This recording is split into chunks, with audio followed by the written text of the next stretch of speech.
What it is, what it do. You already know what it is. You already know who it is. It's your boy JQilin here, back with another late night session of JQilin's Purple Season. I'm trying to do my best to fill out the last week of April with as much Yuri gameplay as I can. So if you guys, again, are excited to see some more of your favorite purple-haired bookworm, please be sure to stick around, hit that like button, all that good stuff, get comfortable, because now that we finished Fallen Angel, we finished that last night, so the VOD's already up if you guys want to check that out. It's definitely a crazy experience. You're definitely not going to want to miss out on that. But with Fallen Angel out of the way, now all we have left to do is conquer our castle walls, and if we're lucky, we'll get to storm the inside of Yuri's castle walls. So here's hoping, lads. So let me switch keyboards before we begin, and let's get underway. It's been 2 days since the festival. All the students were given Tuesday off, mainly so that the school could be cleaned up after all the festival events. This means I had to miss out on my counselor appointment this week, which, well, it did make me a little disappointed. I could live without it this time. Yesterday was spent lounging around the house, having a nice lazy day. Nothing like a nice lazy Tuesday afternoon. Me and Yuri texted each other non-stop yesterday, conversing about a variety of topics. From our time at the festival, the poems that I wrote for it, things about me and her, that kind of stuff. Pretty sure there's a term for that. Monica said something about character development when we were in the club the other day. Maybe that's it. Yeah, nothing like the meta character talking about meta topics with her club members. I was gonna say friends, but club members would be more accurate. Today I've been going great so far. Me and Yuri walked to school, had lunch together like always. Classes went well, and Wallace didn't say a word to us. Yeah, Wallace on that short leash between Mommy Monica and Daddy Principal. Wallace ain't gonna do shit.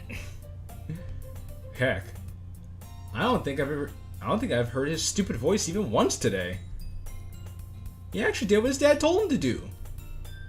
All's right with the world. Alright, it's club time. Quickly packing away all my stuff as excitement builds in me, I make my way out of math class and into the hallway. I've been paying more attention to my surroundings than usual after leaving my locker. One, so I don't bump into anyone or anything, and two, if in the off chance that I run into Yuri on my way to the club. I probably shouldn't expect much though. I found out that her last class is on the opposite side of the building. Well, man could dream, can't he? Another thing I still kind of hope is that we don't get any new club members. I don't want the move of the club to be ruined by anyone else. As I approach the stairs and make my way to the club with my newfound arbitrary worry, that seems to be less concerning as I hear something unusual happening above. Oh, thought I muted that. It's as if there's a fight going on upstairs. Uh-oh. Is there a fight? Is it a cat fight or a fight? I know that those are usually none of my business, and I shouldn't stick my nose in them. But I kind of have to head that way to get to my club, so I'll have to look away from whatever train wreck spaghetti flinging mess is happening. It's a very specific term. Mr. Zero does love his spaghetti. The closer and closer I get, a voice rings through the halls, which makes me immediately stop in my tracks. Is it Yuri? It's either Yuri, Monica, Natsuki, or Wallace. Leave me alone! Okay, well, it was Yuri. I'm trying to think, who do we know that may be involved with some people? Oh, there you go. Oh god, no. What's going on? My walk up to the stairs is slowed down to a gentle tiptoe. I would think the opposite would happen. I would think you would break into a sprint because, your girlfriend's being accosted. You don't have to do this! Ooh, you really are a freak, aren't you? Wait a minute. I know that douchebag's voice. That sounds like Wallace! Peering around the corner in the hallway that our clubroom is in shows Wallace and Yuri. Oh, wait! It's not Wallace, it's Wallace's friend. Jason, I think? Oh my sweet Jesus. It's Jason! That's one of Wallace's dumb idiot friends! Also, just for the record, saying dumb and idiot, it's redundant. One kind of goes hand in hand with the other. It's pretty redundant. They're about 20 feet away from me. He's got Yuri pinned against the wall with a stupid grin on his face as she looks distraught. I just sit here like, why? Okay, like, why is her sleeve rolled up? Why is he here? Why is he harassing her for no reason? I have no clue what's going on right now, but I'm just like, I guess this is a thing. I don't think they've noticed me yet. Why is he doing this? She didn't do anything to deserve this! I think I'm feeling the color slowly leave my face. Don't stand there like a coward. Be a man. Go fuck Jason up, man. Do it for your girl. Another look at Yuri's face shows her sleeves rolled up with, what the? What happened to her arm? From where I'm at, her arm shows a bunch of red and white marks, scars and bruises on it, which starts to frighten me. Also, hey amigo, what's happening, family? We can't. Oh.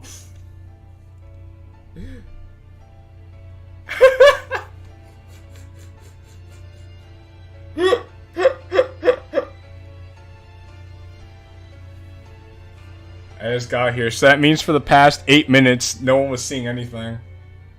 Oh well, you heard my voice, you really didn't miss anything, so.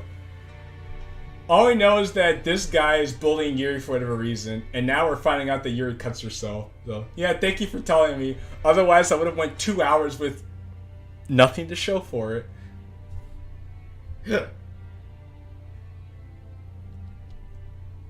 Another thought rolls through my head that strikes me to my very core. Is he trying to kill her? Alright, man. You need to slow your roll. Is he trying to kill her? No. Come on, man. That's a bit overly dramatic. No, that seems like a bit much. Then why'd you say it? But still, the fuck is even going on? I had to do it for the next act. Yuri trains in MMA. Hey, yo, that would be pretty cool.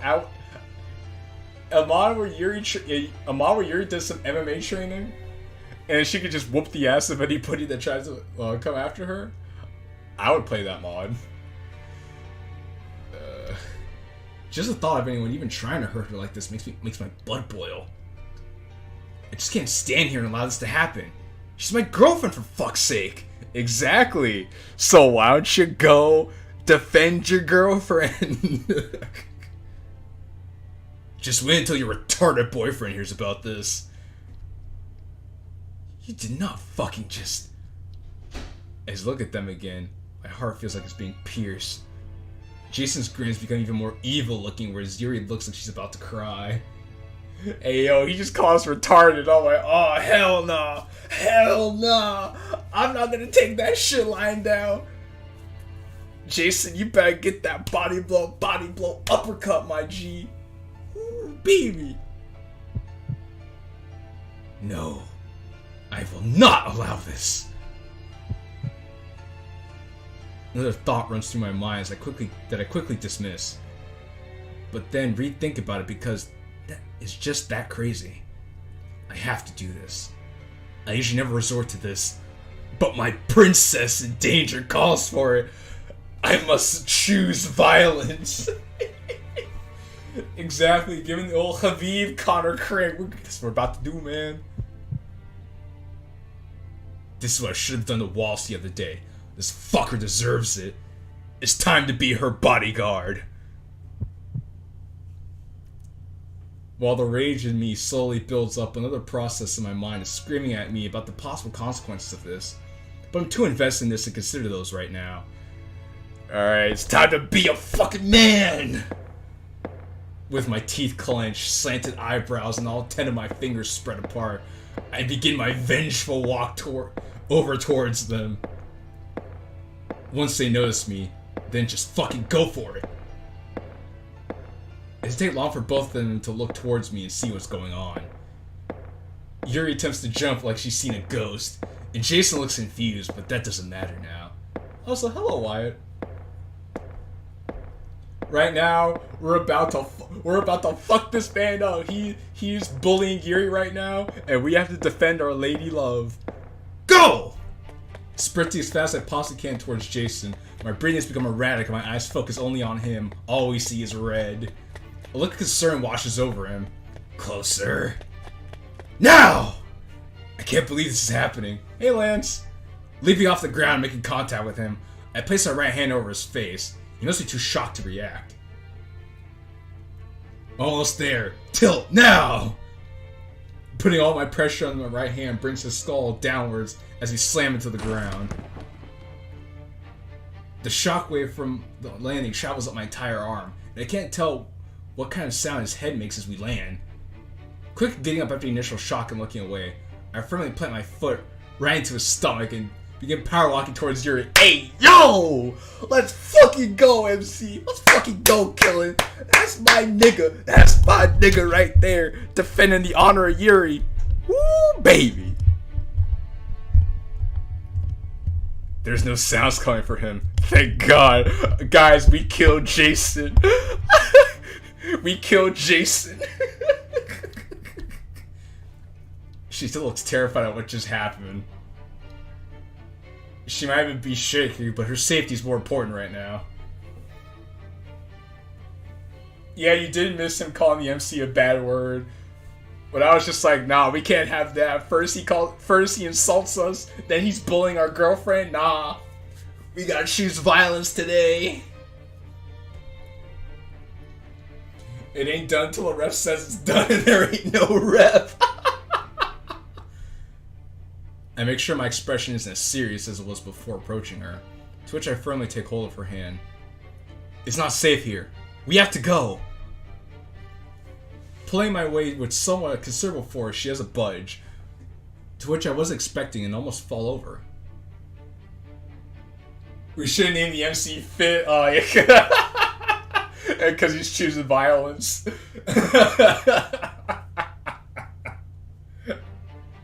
Turning around to see why she's not moving, I get a glimpse of Jason's body moving again, almost like he's trying to get up. Panic and fear immediately shocked me, which caused me to quickly place my free hand on Yuri's waist and look at her wide-eyed, which makes her look concerned. Yuri, please! This is serious. We're going home. Pulling her towards me, I start power walking again. It takes a while for her to catch up to my pace. I don't even dare look back to see if he's running after us. If we do, we'll just fuck him up again! Each step down the stairs felt fear-inducing, as if it could be my last. But we eventually made it out of the school building with disregard to anyone watching.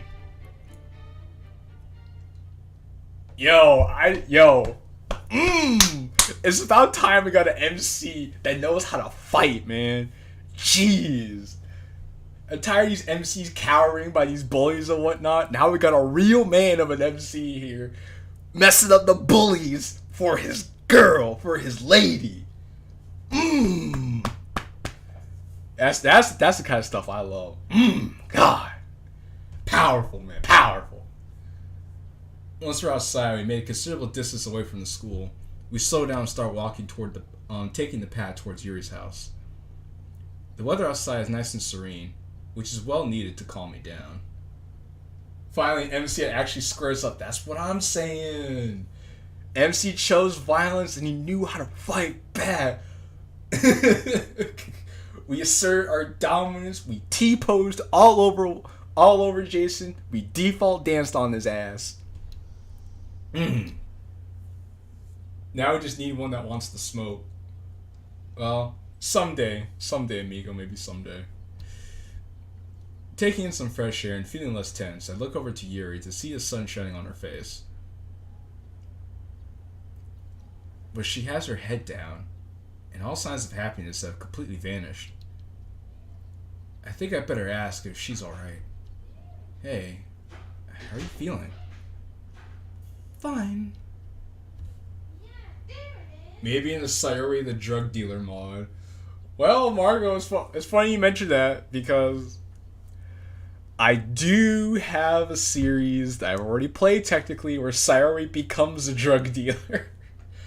And actually, now that you mentioned that too, I know somebody else in the chat who's also working on a mod where Sayori becomes a drug dealer. So, keep an eye out for that. The way she says that doesn't really put me at ease. He didn't hurt you too bad, did he? It should be he didn't hurt you too badly. Badly would be an adverb in this case, but... Oh, that's my tablet. Let me... mute that so that doesn't happen again. I'm not too sure about what I saw on her arm today. She takes a deep breath before answering me. No. Her tone of voice makes her sound completely defeated. And I don't blame her. That must have been really scary for her. You know, being accosted by all these jackasses. Why can't they just leave my girlfriend alone?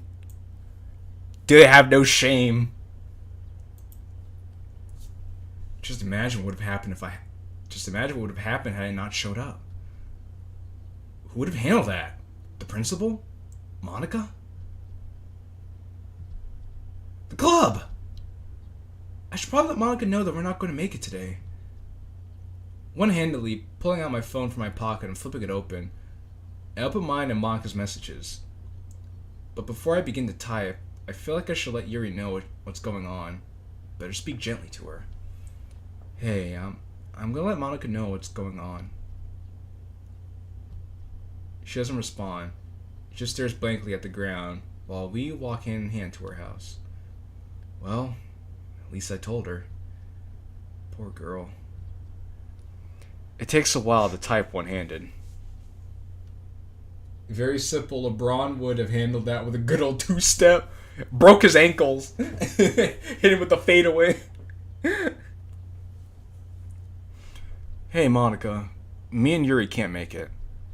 Wait. Should I tell her about what happened? Yeah. Fucking Natsuki abandoned the spawn. Hey, no, that's not true. Natsuki's around. Natsuki was here when... Actually, Natsuki was here at the last stream we did. But, you know, when Natsuki shows up again, then I don't know. We'll have to see when Natsuki shows up again. But apparently Natsuki is in a relationship with some Indian guy named Goruto. So, that's something. You weren't around for that? Yeah, I know you weren't around for that. I don't know what the hell you were doing, Dash. You weren't here with me.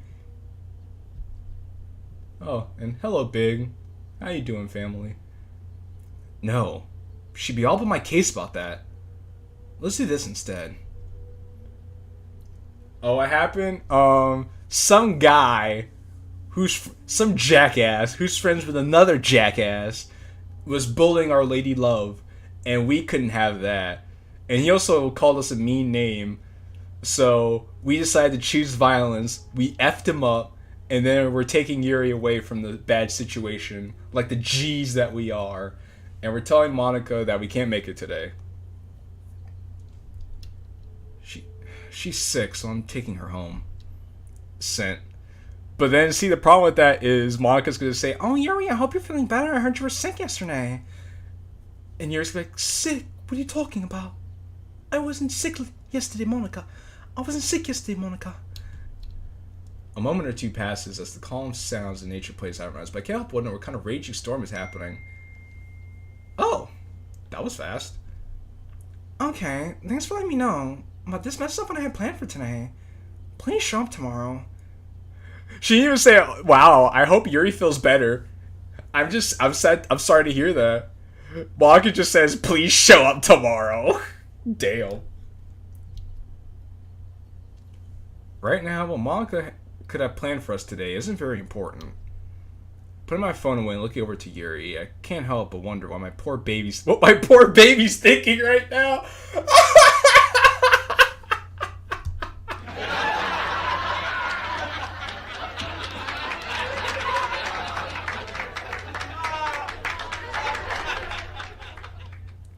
I can't help but wonder what my poor baby's thinking right now. And Mr. Seraphree asks, I'm not laughing. I'm laughing not because it's a bad line. I'm just laughing at the cliche. It's just such a cliche thing for someone to color. But it's funny. It just seems so cliche. Did you get a fucking soundboard? Where have you been, Dash? I like how Fallen Angel was good and then went downhill all of a sudden. No, this mod's not going to do that. I have higher hopes for our castle walls. Oh, now we're going to see what Yuri's thinking, isn't she? We sure are. Now I get to see what's going on inside Yuri's head. That's true. You've been in your caves watching... Well, if you've been in my walls, you should know that I got a soundboard already, you bitch-ass baka. Instead, you were sitting here watching your Attack on Titan shit. No. No. No. No. Why is this happening now? This isn't how I wanted him to find out. I was hoping to open up to him within due time, but it's become more and more difficult to fight back tears at the thought of knowing how different he is from everyone else, and how he's going to react to everything. Really calling me out like that? I sure am, Natsuki. I sure am. What you gonna do, bitch ass baka? How am I going to explain all of this to Qilin? What if I really am a freak? What if this shows I don't deserve these feelings that him and I share full of life? Oh, that's bullshit, Yuri. This dude's gonna accept you no matter what. Come on now. What if I really don't have a purpose here on this earth? Really? Come on, Yuri. You're being a little melodramatic. Every doubt-filled, dread-filled step to my house makes me wish more and more that I was dead. As he finally approached my house, I don't have it in me to let go of his hand.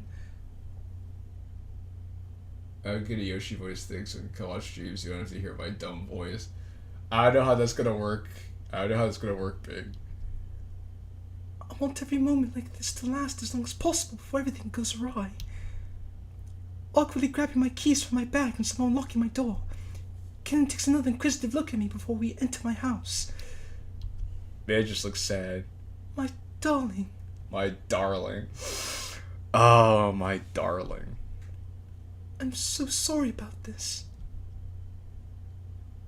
Once we're inside, he walks me to my living room couch, to my sofa. Sitting down in a sulky manner, my bag drops to the floor, letting its contents spill on the ground as I place my head on in my hands. If there's any point in life where I wish I could disappear, now is one of them. Aw, poor Yuri. F's in the chat for Yuri. F's in the chat. Now we're back to MC's perspective. I keep forgetting that the MC looks like that. I keep getting confused on who it is for a split second. No, the MC hits different in this mod, but that's what makes him such a standout character from any other MC in any other DDLC mod. Okay, we're safe in our house now, but it still looks as clean as when I was last here, despite the mess in front of me. Avoiding the stuff from her bag to crouch down on both knees in front of her. This is there. I don't understand this. Avoiding the stuff from her bag to crouch down on both knees in front of her. I'm not able to take her hands in mine, and she's still as silent as she's been for most of the day. This sentence needs work. This sentence needs work.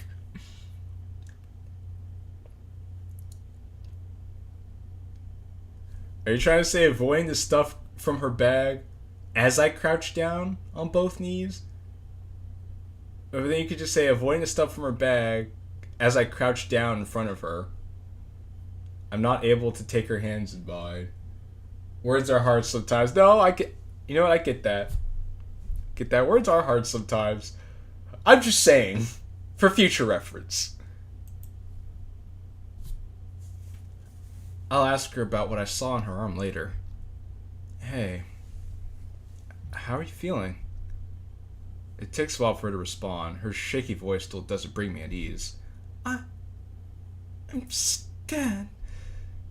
I can't help but immediately wrap my arms around her as I hear those words. Humanity's biggest obstacle, proper grammar. Rubbing the back of her head for comfort, I speak gently into her ear. Hey, it's okay. That was really scary, but we're safe now. No one can hurt us now. She doesn't respond, or even do anything. We just stay there, close to each other for a while, until she gently pushes my arms away from her and looks back down to the ground again. JQilin, there's something I need you to understand. My eyebrows slowly raise at her. What is it? Please, just take a seat. It's really important. With curiosity taking over, I carefully get up and take a seat to her left on the couch. She takes a deep breath and takes a hold of my hand. This really must be important for her, as I can feel her shaking. Uh-oh. JQilin, there's... Are we gonna get the Purple Troubles backstory now? No, the Purple Troubles backstory was last night, Fit. Come on now, get with the program. Something I've been hiding from you. I wanted to wait until much longer to tell you, but there's no denying what you saw in the hallway today. Something she... hiding? Bro, you were gonna ask her about it. You already know what she's talking about. Don't play dumb. What? Nani kore?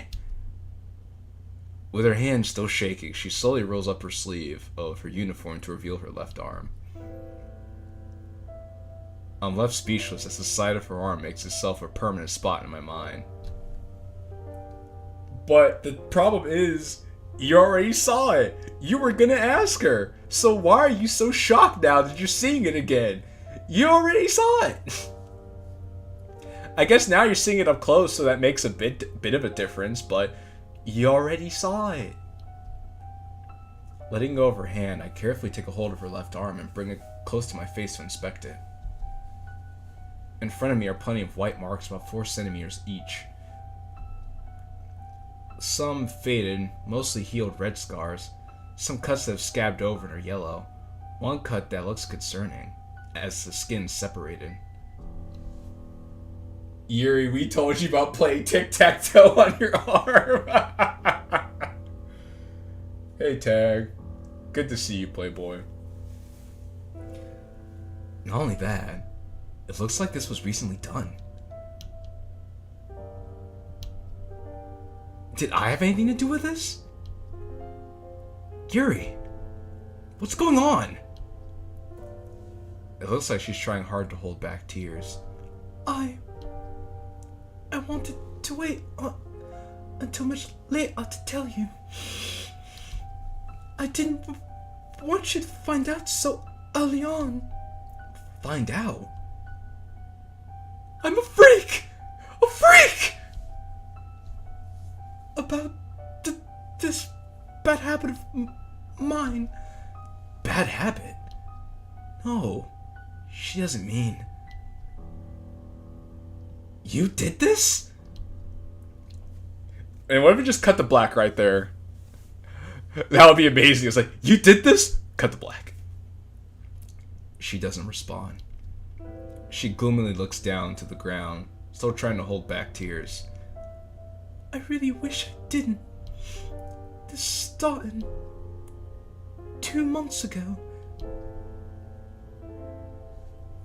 I don't know. I personally think it would bother me more if I found out really late in the relationship. You know, you make an interesting point, because it kind of wonders, like, because everyone has baggage, right? Do you want to find out about your partner's baggage early on in the relationship, or do you want to find your partner's baggage much later when you've already invested with this person, and you think you already know them, and then boom, they drop a bomb on you? I think it'd be better if you knew everything out in the open early on. That way you can kind of get accustomed to it. And if you can survive, if you can make the relationship work after knowing all of a person's baggage, then you really know it's going to go somewhere. I just wanted to try it once. Just to see what it felt like. Why? Why? What was the point of that? This sounds like it's really hard for her to talk about. The words bad habit still bear a very profound resonance in my mind. I should have stopped after the first time. It didn't even feel that good. I don't know, it kept drawing me back to it. And now, well... Her voice breaks as she leans over and buries her face into my shoulder. All I could do is watch helplessly as her emotions pour into my school uniform. I don't know what to do, or what exactly to say to make things better, but a part of me knows this isn't right, and I want to help. Let's see. Personally, I feel like if it doesn't affect the supporting party, as long as there's no ring on anyone's finger, you don't have an obligation to share your baggage. That's true, you don't have an obligation to share your baggage, but it also depends on the seriousness of the relationship as well. In my opinion, I don't know. I think if you're really committed to this person, like you see yourself like going to put a ring on them, I feel like at some point in time the topic will be brought up. If not by you, then maybe by the other person. But again, it depends on like the level of commitment that there is in a relationship. If it's fairly casual, then yeah, there's no obligation to. But if the more serious it becomes, I think the topic of baggage will be brought up by one person at some point in time. This feeling of helplessness is starting to become overwhelming. Carefully leaning over to place my head on hers in an attempt to comfort the both of us, she tries speaking through her tears. I'm sorry, Kilin. I didn't want it to get this bad. Her tone of voice brings back not so good memories from my past. It's just like my big brother all over again.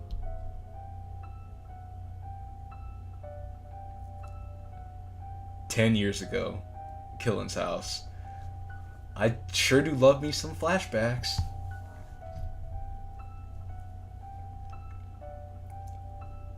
Kilin, come sit down for a bit.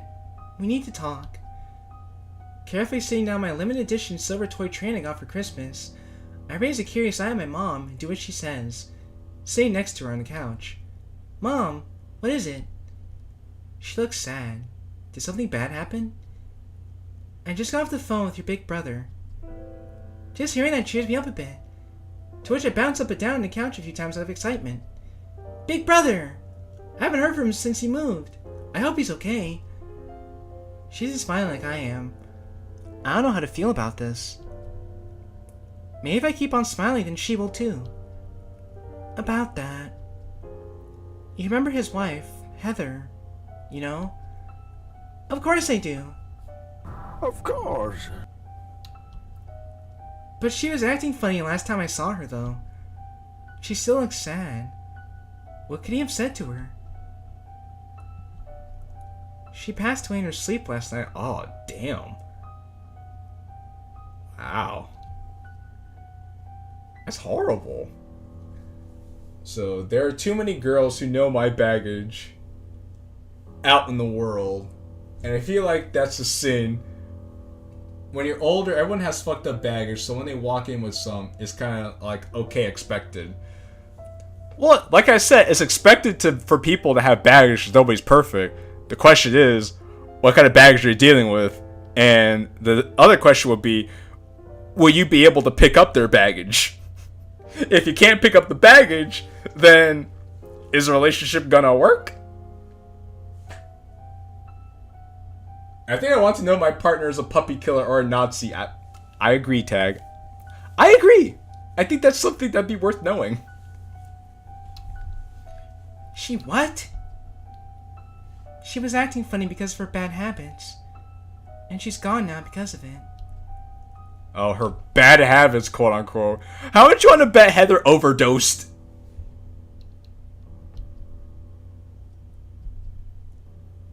That means I'll never see her again? Instead of responding, she shakes her head as I'm left with my mind racing. My heart sinking and my eyes glued to the floor.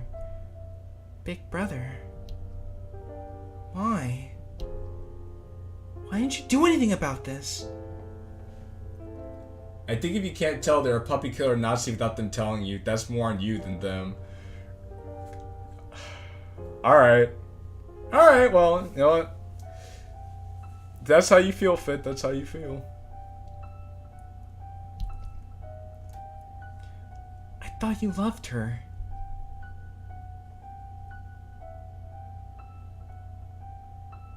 Oh, so he's not gonna fail Yuri like he believes his brother failed Heather? Dang. It's like, that's like so... that's like a... It's kind of like he's developing a hero complex in a way, but I'm not gonna call it a hero complex. This is like some weird 1984 spin-off with all this Big Brother talk. I don't know, Mr. Zara, are you a 1984 guy? I bring myself off of her at the feelings that have just now struck me. I don't understand if you don't want to be with me anymore. Don't say that! Silence briefly fills the room as I'm surprised by a more clear tone of voice. It feels like a newfound determination has come to me. No offense to Undertale. No, I was born in 92. No, not the year that you were born. I meant, are you familiar with the novel 1984?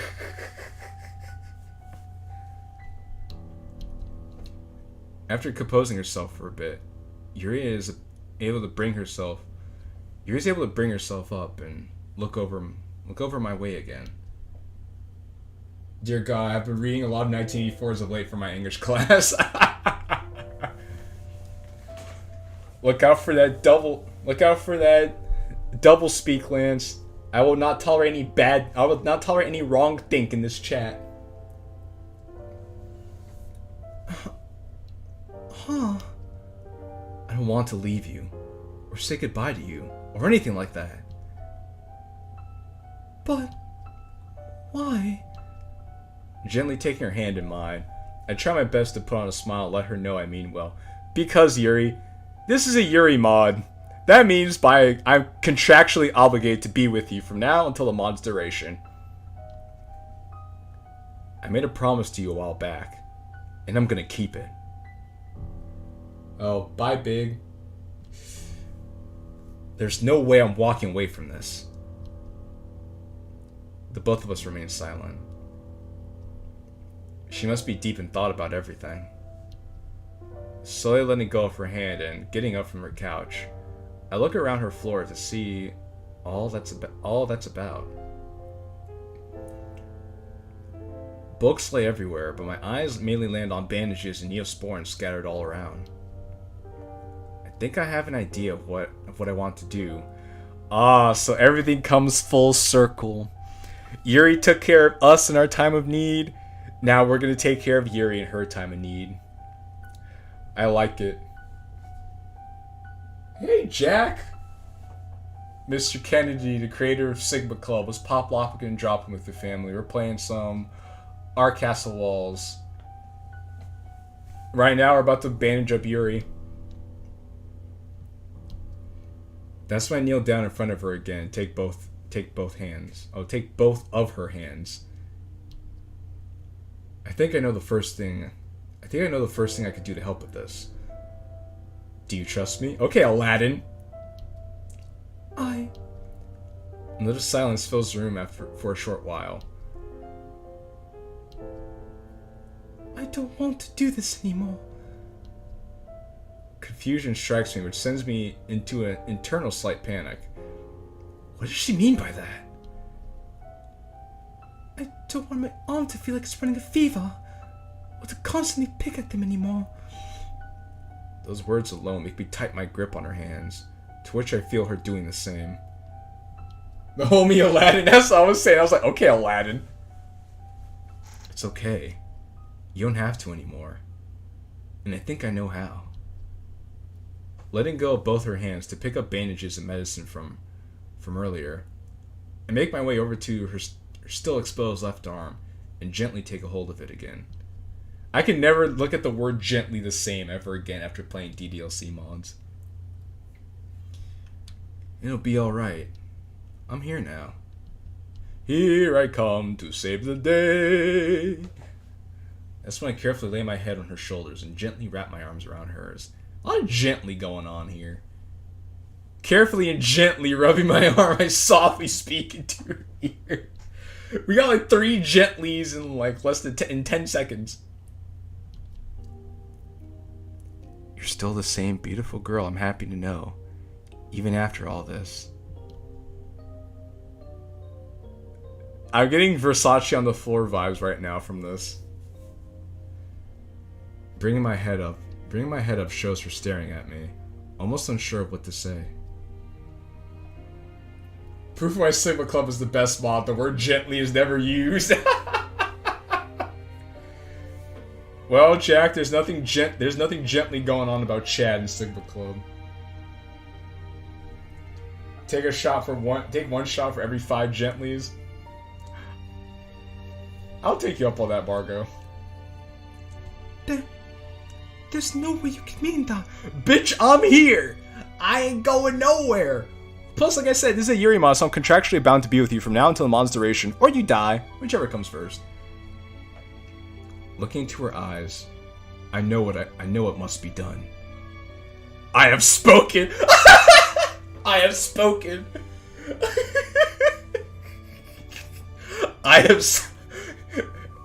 I'm going all Mandalorian on your ass, Yuri. I have spoken. Wah, wah, wah, wah, wah. Even though this mod came out before Mandalorian did. At least I'm pretty sure it did. Silence strikes the room again as they begin unwrapping the first bandage. Applying medicine and a bandage to a yellow cut on her arm, I get a glimpse of what I think is a smile breaking through on her. That alone makes me smile back, as it feels like I'm doing something right for once. Moving on to another yellow area, I caress her arm beforehand and speak gently. There's another gently. Doesn't it feel nice to have someone care about you so much? I think I hear a faint coming from her, which makes me blush and smile more. After lovingly placing bandages on every cut I see her on her lower arm, I move on to the big cut on her upper arm. After staring at it for some time, I know it must be done. I can't let something like this stop me. DDLC MC doing something right? Impossible. Also, Tag, you're right. It usually is death. I won't let this scare me. This is what my mom used to do whenever I got hurt. With her arm still in my grasp, I bring my face towards it until I slowly kiss the affected area. I was about to say, is this dude's gonna kiss her boo-boos and make it all better? Shit. Hey, yo.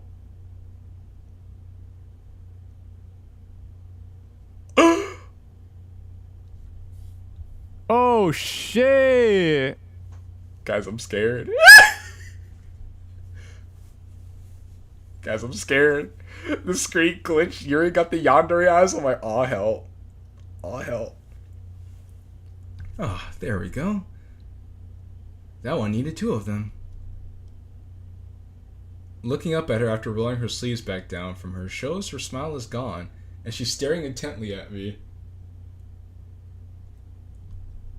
Maybe if I lighten up a bit, it'll come back? With that, I bring both my arms up and try to sound more cute than usual. Now you're all better. I'm scared. I'm fit. Hi, fit.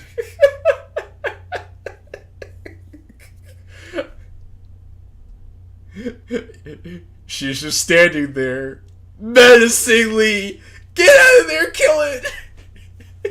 It's her maniac stare. She's going to attack!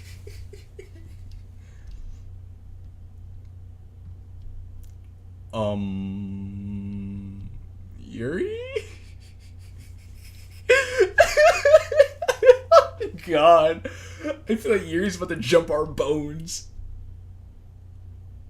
Sham places one of her hands over her heart, and her face shows fear?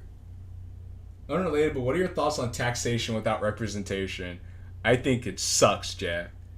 No taxation without representation here. Why?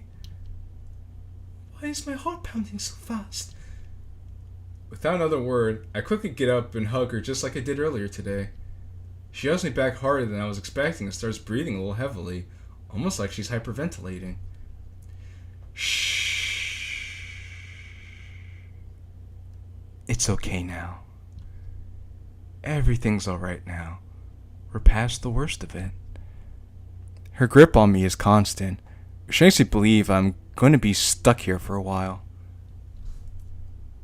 The Kubrick stare is one of Stanley Kubrick's most recognizable directorial techniques, a method of shot composition in which the character stares at the camera with a forward tilt.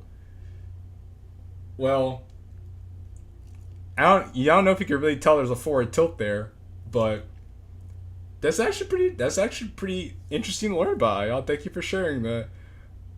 Are you by any chance interested in becoming a director / cinematographer? Not complaining or anything. I would love to be hugged by my girlfriend like this. As I look over her shoulder to her bag that's hanging halfway off the couch, I can see part of my book sticking through, about to fall on the floor. And I just thought Yuri's stare reminded me of a Kubrick tilt. It was funny. No? Sometimes you look at something like, this thing reminds me of this. And then you just go on and talk about it. I've had that happen to me before. But still, thank you for sharing that. I learned something new today. Hey, you want to finish reading the rest of my book to get your mind off this? And she released her grip from me. She's still staring at us. As she releases her grip from me, she takes a moment to breathe in and out a few times, as if she's getting control of herself back. I'd really like that. I would love to. Lightly nodding at her, I put a smile back on my face. Then it's settled. Grabbing the book from her bag and hopping on the couch again, we take part in our one-of-a-kind reading formation, but this time with my arm wrapped around her back. I hope she doesn't mind. Why would she? Well, okay, fine. Because there's consent things and touching and whatnot, but generally speaking, your girlfriend shouldn't mind you being affectionate with her. If she does, then I don't know, you and her might need to talk. Oh, we're gonna get more Lady Yuri! Hooray! We can spend more time in the jungle. Oh, we're on the beach. Welcome to the world of the plastic beach. Welcome to the world of the plastic beach. It's been 3 weeks now. 3 whole weeks since Chaos was defeated. The conditions outside are perfect.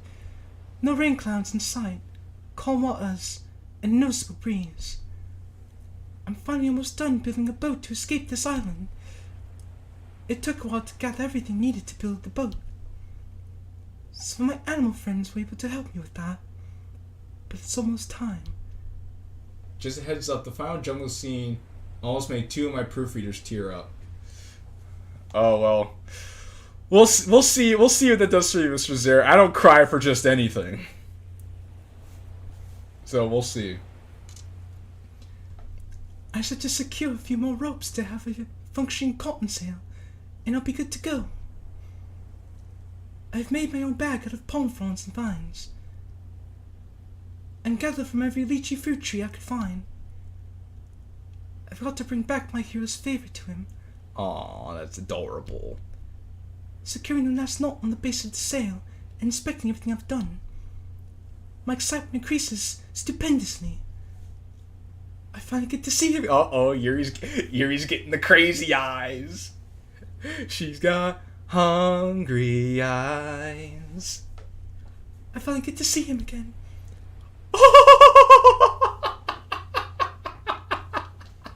Hey, yo, Yuri's gone mad. I have waited so long for this. I finally get to live the rest of my future in this. Lady Yuri. Oh. Looking away from my docked boat shows Ellie, who seemingly appeared out of nowhere. Her sapphire blue eyes show sadness. The Kubrick stare is back. Ellie.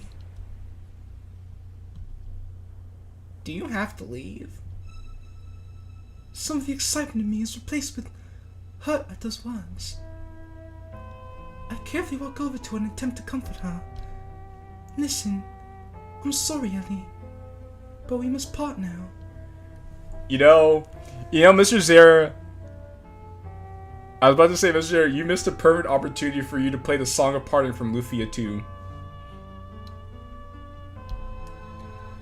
My life must go on, as I have someone I love that I have to return to. The both of us stand there, unsure what to say next. Yuri's gonna see her hero again, but her hero is definitely going to meet someone different. Ain't that the truth, Tag? Love, I still don't understand what that feels like. Oh god, don't turn into MC from Fallen Angel. We just got away from that. Now we're being pulled back in. This feeling's so crazy that I'm being like you want to leave all of us. My heart is starting to hurt. How do I go on explaining this to her? Oh, I'm certain you do, my dear. But how? I'm the only elephant in this island. I don't have anyone special that makes me feel the same way. Sighing to collect my thoughts, I gingerly place a hand on her ear and start rubbing out of comfort. Of course you do, Ellie. Of course. You have Rambi all the way he died. From what I've seen from you during my time here, I think you know a lot about love already. I do. You've shown it so many times, and I bet you didn't even know. Remember when you and I first became friends with Rambi, and you thought of the idea of building a shelter for him and went through with it? Ellie, still with a long face, nods at me. Well, of course she's gonna have a long face. She's an elephant. Remember, after the attacks on our island, you traveled from one side of the island to the other with banana bunches in your trunk. Also, the monkeys on the other side wouldn't starve. Or the time when we spent the night with our ostrich friend Espresso because her home was destroyed and she needed company. She's still unable to speak. You've done all these wonderful things with your friends because you love them, whether you know it or not. Chaos may be gone, and things may mostly return to normal. I heard something about a monkey. Yes, Jack, there are monkeys on this island. but I'm sure your friends still need you more than ever. Just like my hero. Just like how I need my hero, and he needs me. He's helped me with so much in life. Look at the faded red and white marks on my arm. Makes me miss him that much more. Oh, because we just helped Yuri with her red and white marks. And I want to go home to help him out. He hasn't seen me in so long. I bet he's worried sick about me, about our future. Nobody's been there for him that he could turn to in times of need, of pain, of strife. To assure him that everything will be alright. I just want to be there for him. To be a couple, like any other. I have to admit, this is very sweet. To hold each other, like any other. At this point, trying to stop emotions from building up is almost impossible. You don't have to wait to find that special someone in your life to find out about love, but who knows? Maybe there's a boy elephant, lost and wandering, that roams this island that we don't know about. I say the try to lighten the moon, but that doesn't seem to work. As she closes her eyes, a lone tear rolls down her cheek. I don't want to say goodbye. I try so desperately to hold back tears, and for my voice not to break. But I'm feeling as I embrace her, and she wraps her trunk around me. Ellie, I'm so sorry I have to leave. I'll never forget about this island and all of the friends I've made. All of the adventures we went on. Each and every good time that we've had. And how much I love you so. Stepping away from her with tears threatening my eyes, I lean forward and shakily kiss her forehead for one final goodbye. Turning away from her and returning to my boat, I carefully hop on board, pulling my makeshift anchor from the sand, and begin paddling out to the open water. Tears start streaming as I'm further away from the island, and nothing surrounding me as the sun slowly starts setting.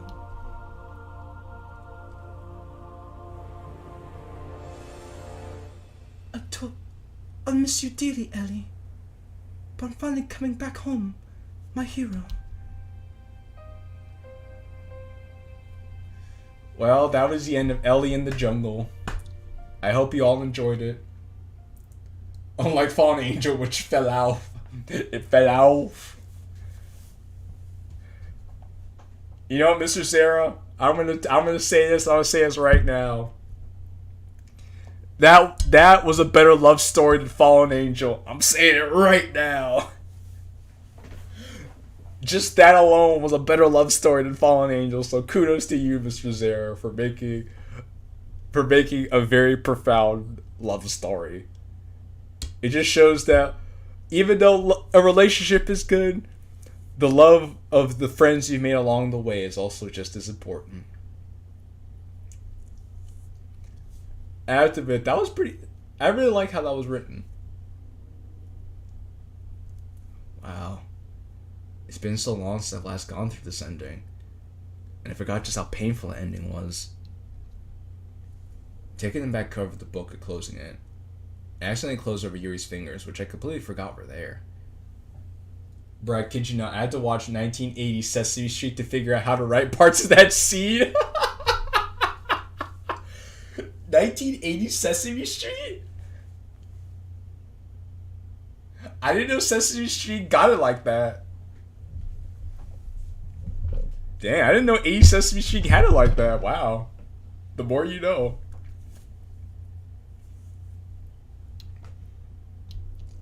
Oh, sorry about that. She doesn't respond. Looking over to her shows a defeated look similar to what was shown on the walk to her house. I mean, I know the ending to my book was sad, but was it really that much to cause this kind of reaction? Hey, Everything alright? She pauses a bit before speaking and places her hand on her arm I bandaged up. Killing. I'm scared about something. Yeah, I think a long time after it died, and they had a heartfelt moment, could be something different. Oh. In that case, that would make sense. Friend, I'm not sure I could stop by myself. How am I supposed to respond to that when I don't know how to go about doing that? I can't help but sit next to her, feeling awful about this helpless feeling. She probably wouldn't like it if I didn't respond back, though. Does anyone in the club know about this? She shakes her head while avoiding looking at me. Maybe it's best if nobody knew about this then. No. Do you want to see someone about this?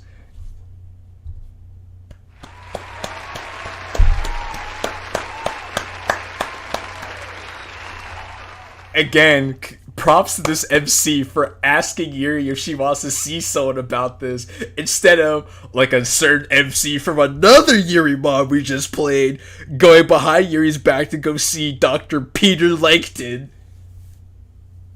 Also, hey Cruz.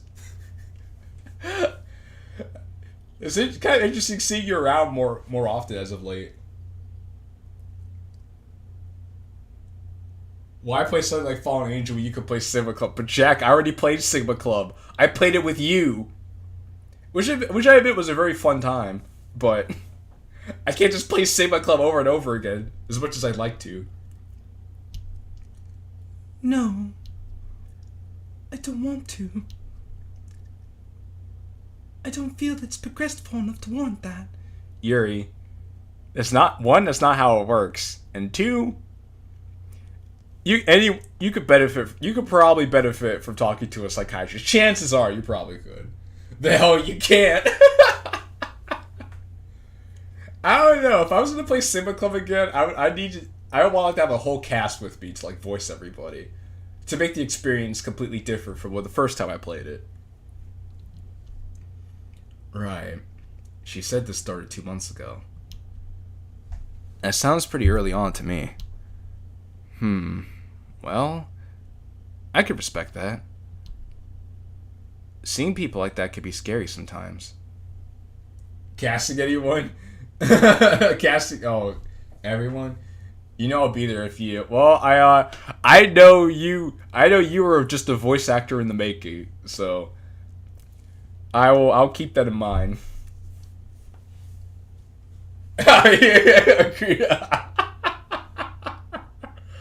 Oh, wait, Sigma Club. Alright, Cruz, thank you. I'll keep that in mind, too. Who are you picking and who's voicing who? Wait, you know what? We'll get to that when we get to that. How does that sound?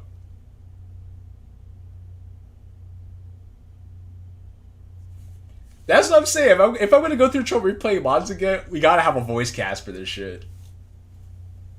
To make it a completely different experience. Say people like that could be scary sometimes. I'm guessing you want to try stopping by yourself? Also, Margo, don't worry about a thing. If you decide to come up and voice some people, you will not get interrupted. She manages to nod while still looking away from me. Well, count me in then. Also, Muzir, for the record, this is probably my favorite track out of everything in this mod. The track playing right now probably has to be my favorite. Taking a pause to see what kind of reaction she'll give is ultimately fruitless. Keep going then. I might not know what to do, but let's not face this alone. Oh, not interrupted by anyone in person. Okay, no, I get that. That's why it typically helps to go live at a time where you know you're not going to be bothered. Or when you're alone in your house or wherever you happen to be. That's definitely the wave. if you ever feel like wanting to do that again, text me, call me, start banging on my door, wake me up in the middle of the night. Please, just anything. She's giving me that one intent look again. The Kubrick stare. Maybe everything's running through her mind. She has had a rough day today. Poor girl. Is that really okay? I nod her to confirm. Of course. Of course. Anything to make you feel better.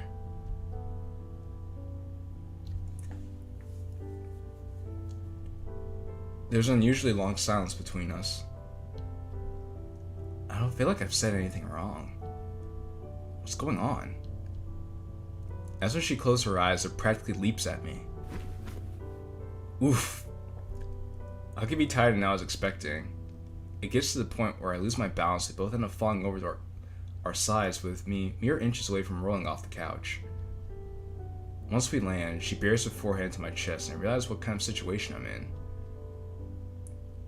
That's when I wrap an arm around her back, the other behind her head, and carefully place my head above hers and close my eyes. Qilin, please, promise you won't leave me. Oh god, that shit makes me uncomfortable when girls say that. They're like, don't leave me. I'm like, oh god. Oh! I can't help but feel a sense of importance as we're like this. I think I want to hear the same from her. I'm not going anywhere. I don't ever want to say goodbye to you. And even if you do decide to get help, I'll be with you every step of the way. I'm not making promises I can't keep, bitch. True that, Tag. True that. After a moment, she buries her head deeper into my chest and tightens her grip on me. Cautiously having my fingers flow through her hair, my breathing becomes much more relaxed as we enjoy each other's company. As close as we are to each other, it feels like my feelings are trying to escape my body and meet hers. She's so warm. I wish I could stay here forever. Maybe she's feeling the same thing? Is this what it feels like to care for and protect someone you love? Well, if that, among other things. Love. Is that really what's going on? I could get used to this. It feels just as nice as when we were watching the fireworks 2 days ago. Sigh. My feelings are trying to gently leave my body. So sigh. We're having a moment right now and we get rudely interrupted. Rudely interrupted. SMH my head. I'm surprised I didn't make any sudden movements as my eyelids bolt upwards toward the sound of the door knocking. Yuri doesn't seem to react too much. She seems rather peaceful. I really didn't want this to stop either. Speaking gently into her ear, I released my grip on her. I'll get this for you. She slowly, almost reluctantly, eases her grip on me until I'm able to break free. I want to break free. Slowly getting up from the couch and walking over to the door to open it shows. It's Natsuki! Dash, where are you? Where are you, Dash? Where's my Natsuki? Where are you, Natsuki? Also, Jack, you're right. It was the pink one. It was the pink one. The ankle bite. Lance, it's not Monocunt. Monocunt died with Fallen Angel. Monocunt's gone done and over with. Go away. Go away. Where's my Natsuki? He's not here. Oh, for Christ's sake. It's Natsuki. And she looks irritated for whatever reason. I'm irritated too, bitch. She interrupted private time with my girlfriend. What could she possibly want? Alright, what are you doing here? Bitch, I'm with my girlfriend! Go be with Garuto or whatever the fuck. Hand goes to the back of my head. The way she's looking at me makes me feel more nervous than I like to be. What's it to ya? It's none of your business what I'm doing. I'm spending time with the people I want to be with. Why are you giving me flack, Natsuki? Get the Natsuki spray. It's just a water bottle. It's like psst, psst, psst, psst. Helping take care of Yuri. Didn't Monica tell you guys? Well, of course she did. Of course. I just wanted to see her and check up on her, like how a friend would. Wow, okay. Well, excuse the hell out of us, but we're also checking up on her, you know, like a friend would. Fucking bitch. Repelling against those pesky Natsuki. I see what you did there, Wyatt. I don't like that tone of voice. I already did that for you, so you could just go away. It was pretty bad. That's when she crosses her arms at me. Natsuki looks crossed. Bad enough where I can't come in and see, huh? Welcome back, Big. Also, Jack, I'm glad you love me the soundboard. It really adds a new element to the streams. Oh god, no. I'm pretty sure Yuri wouldn't want anybody to know about what's going on. I slowly start closing the door out of instinct. It'd be best if you didn't. She doesn't want company right now. Then why are you here? Don't worry about it. With her squinting her eyes at me, she looks like she's about to barge in any second. Are you sure about that? As she actually takes a step forward, I close the door even more out of panic and have my voice be muffled only by the top half of my head sticking out of the door. Yes, please, I mean it! An awkward silence plays out between me and her. Take the hint, piss off, go away, shoo! Also, I love the fact that the one time Natsuki shows up, Dash isn't here.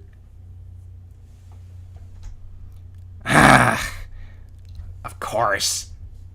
Of course. You would get special privilege over all of us. Go figure. Yeah, we're her fucking boyfriend. Be jealous, bitch. Go hang out with Garuto.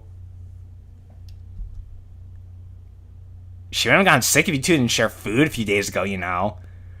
Why, Natsuki? Is somebody jealous? Is somebody being a jealous little bitch-ass baka? You cannot be serious right now. I have no idea how to respond to that, as I stare at her inquisitively as her smirk goes away. Jeez, you're no fun. I can't help it if I don't know what to say! She then brings a hand close to my face and starts waving as if to get my attention or something. You still there, bro? You still there, bro? See, Jack, this is Sigma Club. You say bro. The sex, yes, Cruz. We get special treatment because we do the haram nasti. Look, I'm sure that Yuri will be fine tomorrow. It's just the 24-hour flu thing. I shall be Dash. Baka baka rar. I get mistaken for a preek. And look at Randy Orton slithering. Watch out, watch out, watch out, watch out! KO! Here's the cover. Damn, Tag. Damn, Tag, why you got a body dash like that? Holy shit. So Jack says, this wench is not worthy of the word bro. You really have it in for Natsuki. You really have it in for Natsuki, Jack. We should both be there. We should both be there tomorrow. Fred, You know what? I don't even care anymore. Whatever. You'll both be sorry if you miss out tomorrow. With that, she turns away in a somewhat animated fashion and walks away, to which I breathe a big sigh of relief and gently close the door. I have no idea how to feel about all that, as I'm walking back over to the couch to see Yuri sitting upright. Qilin, is everything alright? Yeah, nothing to worry about. Just a bitch. Just bitch being herself. You know, a bitch.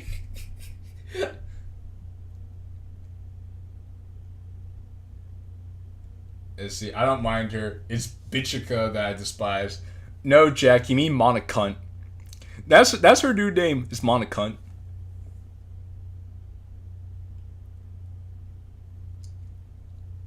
And to defend, so it's true. Also, you forget Dash is a pre-K student. Wait, he is it? Well, I'm screwed.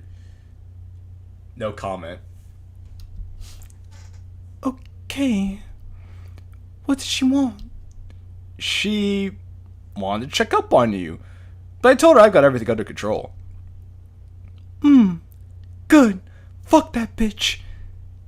She makes herself comfy by laying down on her right side again, but leaves no space on the couch for me. Damn, even Yuri doesn't want to see Natsuki. Well, I forget. Yuri did put Natsuki in several body bags last stream. So, I guess it's only right. Come here. I can't help but smile at her words. I do what she wants with excitement building up inside. Oh, that's not the only thing building up inside, if you know what I mean. Once I make myself comfy with my arms around her upper back, she buries her head lightly into my chest again, as I carefully lay my head on hers. Hey, you gonna be able to make it to school tomorrow? She manages to bury her head into my chest twice, as if she's nodding. Good. Monica wants to speak with all of us tomorrow. She doesn't respond. All I can hear is her breathing. Well, at least she knows. Oh boy. I wanted to save you. I wanted to do everything I could. For a few moments of my life, you make me feel as if I truly meant something to someone.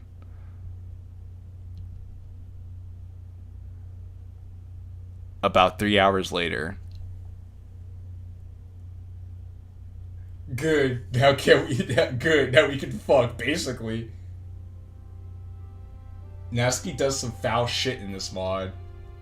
Is that so, John G? We're about halfway through, and I haven't seen Natsuki do anything too foul, aside from just being slightly bitchier than average.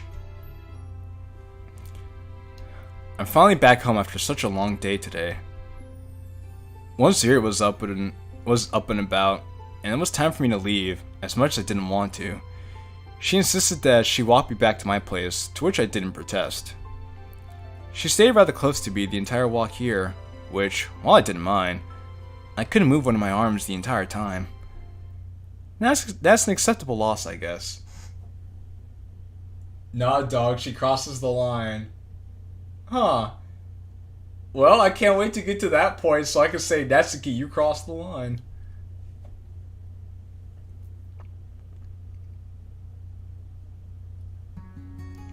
Hey, Qilin. Her grip on my arm somehow tightens as we continue to walk. I hope my arm doesn't fall asleep. Thanks for your help today. I don't know what I would have done without you. A small smile appears on my face. Anytime. I say that, but I can't shake off this feeling of helplessness from earlier. I've never had to deal with anything quite like this before.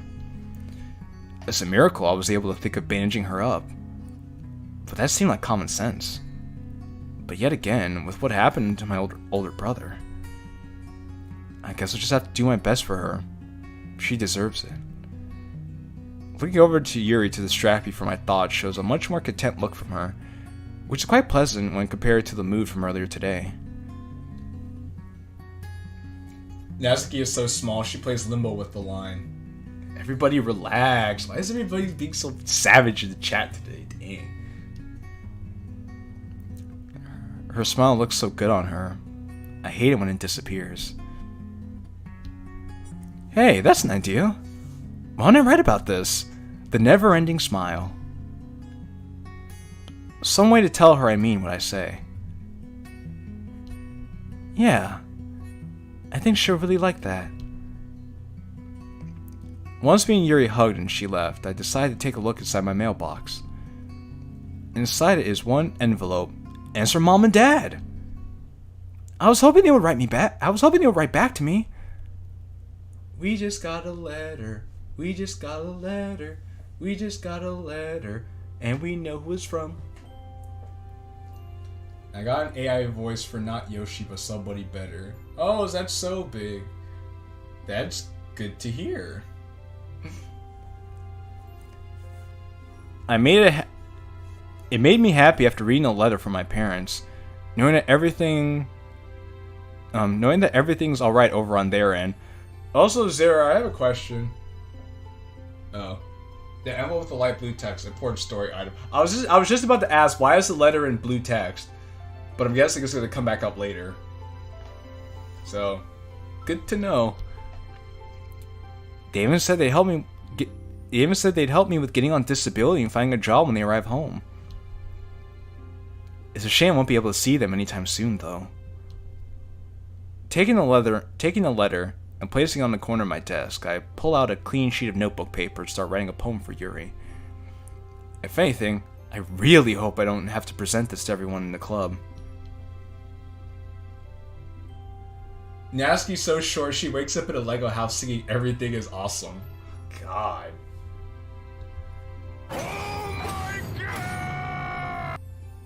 You guys don't fucking play around, man. God dang.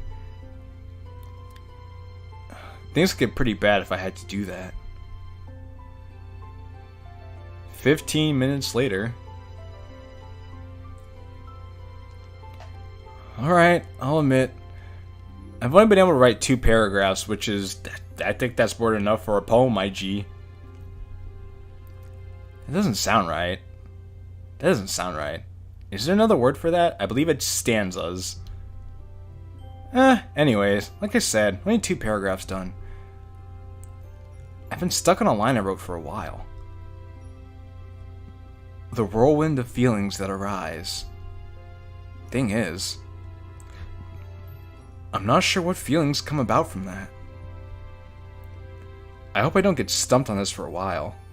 I really want to get this done to show her. An idea comes to mind that makes me think. What if... Oh, okay, I'm ready for my intro to get on the street one day. Oh, I bet you are big. I bet you are. How does Natsuki beat her? She can easily hide in the mouse holes. I didn't know this. I should retitle this stream the Natsuki Moratorium, because everyone's just roasting the shit out of Natsuki to her death. Oh my god, everybody, she's already dead at this point. You're just beating up on the corpse. Natsuki be the type to say Ahoya on a public transit bus to get a reaction out of people? God. What did I miss? Well, apparently we're bodying the shit out of Natsuki, so amigo, if you want to join in on that. Natsuki's the last one to know when it rains? God.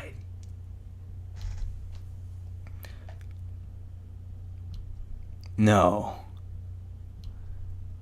I can't do that. But what if?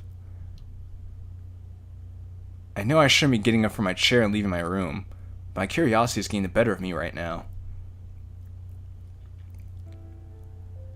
Throughout the whole walk down the stairs to my kitchen, my mind was screaming at me, "Don't do this!" Oh wait, don't tell me. Zara, don't tell me. Don't tell me, Zara. Is he gonna do what I think he's going to do? Please don't tell me. I hope and pray that's not the case. But it's not like I'm gonna do anything bad. I should be able to stop myself from doing anything stupid. Keyword, should. No. Zara. Why? Sarah, don't Sarah! Sarah, why are you doing this to me? Natsuki the type to argue about manga with a dead person in the closet. Natsuki the type of person to try to style an outfit before a funeral. God. You guys are mean, bro. Opening one of the drawers to pull out a kitchen knife, and the blade rests in the palm of my left hand. The weird feeling of power from using one of Yuri's pocket knives a few days ago makes a return. But there's fear mixed into those feelings this time instead of anticipation. It's honestly a little scary. Having the blade gently slide across my palm and fingers doesn't feel too bad. But that's probably not what Yuri was feeling to cause what I saw today.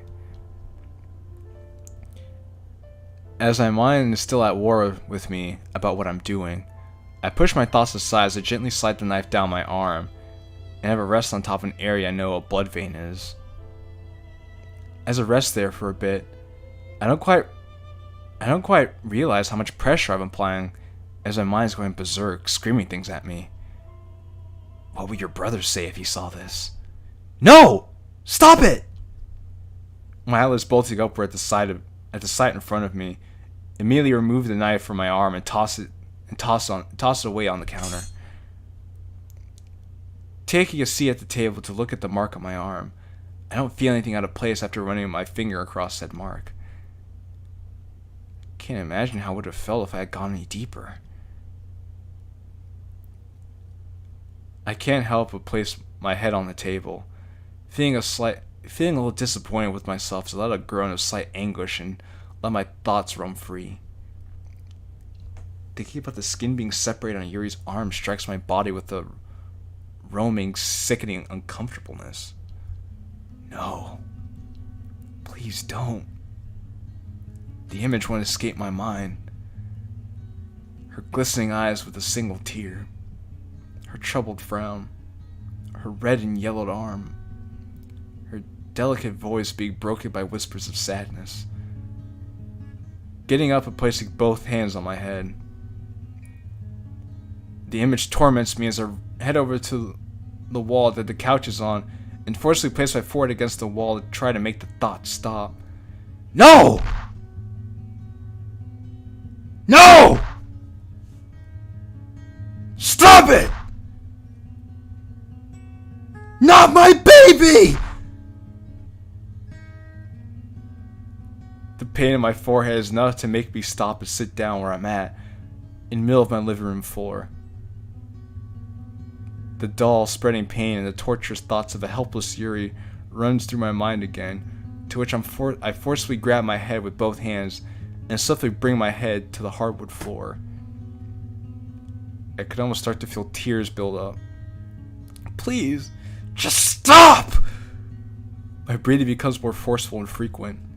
This is too scary. I don't want to leave. I don't want to leave. I don't want to leave her. Knowing this about her, it's bothering me too much. After taking some time to try to calm down and regain control to fight back tears, I roll over onto my back and gently rub my forehead. Yeah, because you banged the shit out of it. Damn. I think I could feel a flat spot. Not being too tired to move, I continue to lay down on the floor, to breathe heavily and relax. To stare at the ceiling and recover, to let my mind run free once again. Yuri, I don't know how to feel. I wish I knew what to do to help. I don't like feeling this way. I regret even thinking about that. Regret. Isn't that what she felt today? She probably felt guilty too. Slowly bringing myself up from the ground, I don't have it in me to act very animated right now. Instead, I bring both arms up and take a deep breath and continue to regain control of myself. I think I know what to do now. Turning around and walking over to the kitchen, I end up staring at the knife in the counter in front of me with a look of fear, disgust, and disbelief. Feeling my anger slowly arise, I feel like I have to be the one to put it in its place. Literally, as a jar it belongs in. It was actually kind of funny. Making sure to be extra careful when grabbing the knife, I put it back in its rightful spot and closed the drawer, then make my way back to my room to finish the poem for her. I really hope this makes her happy. She deserves it. I'm going straight to bed after this. Maybe that'll help these feelings go away. Wow.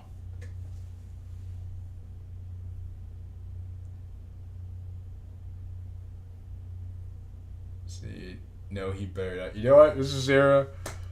I like that. I was like, don't tell me he's gonna cut himself. He thought about it, but then it caused him to have a mini breakdown, which led to an epiphany.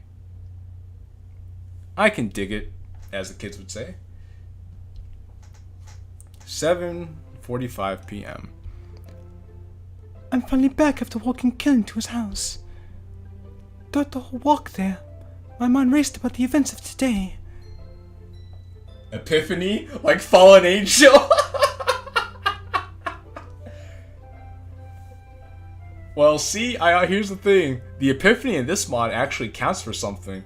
Because the epiphany in Fallen Angel meant Jack Squad because the MC didn't learn anything. I know a few mod creators would have had an edgy field day. Oh yeah, if they had to write that C tag, oh damn, they would have been so edgy. Earlier today, when he handled the Jason situation all by himself, I didn't think he'd be the kind of person to resort to such actions. But he did end up saving me after all. Then there's when he was taking care of my arm. My heart's never pounded that hard in my life. But why though? Was it because of the fact that he didn't act as violently as I thought he would? That he didn't run away because of all this? Nah, see, here's the thing. He will fight to the death to defend your honor, but he'll be as gentle as a dove with you, his woman. Because that's the kind of nigga we are. That's how we roll. What Monica told me about a week ago, shout to Drake, also ran through my mind. Something about how these feelings I have are perfectly normal. Yeah, voice AI is so good that I could say killing right. Oh, good for you, Big. I'm happy to hear that. For her sake, I hope she's right.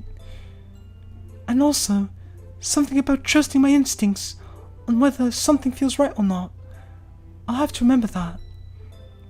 I've been in this uniform for much longer than I'd like to be. Which means it's time to change clothes and also think about dinner. Wish I could have stayed at JQilin's house for a bit, but it probably needs to get ready for school tomorrow. I'm so thankful for everything he's done today, and how everything turned out in general. The contents of my bag scattered all over my living room floor, and is ripping me from my thoughts and back to reality. Might as well clean up a bit.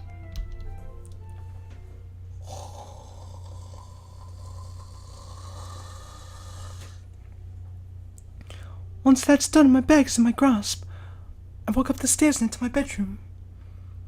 Once I'm in, my nose feels funny and I drop my bag to the ground. It feels like I'm about to sneeze. It's not particularly dusty in here. It just smells different from everywhere else in my house. Once the weird feeling in my face goes away, I proceed to grab the bottom of my brown blazer, unbutton it, and bring it up to my face to inhale the nose with noticeable force. Friend. I wonder why it smells differently. A rush of familiarity and excitement runs through my body. It smells just like him. Aww. It smells perfect. My mind begins racing at the thought of him, Everything is done for me today. How close we were today.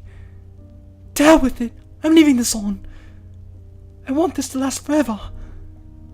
I'll fall asleep to this, or if tomorrow. Have him be around me more. Oh, okay. Alright, Yuri. Alright, Yuri. I think you need to calm down. God, that shout to jerk ad-lib made me think Yuri would theoretically listen to rap or not. If so, who does she listen to? Well, I think we can say for certainty that she listens to Kendrick Lamar. Wink, wink. It smells of guy. That's true, Ted, but not just any guy. It smells of her guy. That's all that matters to her.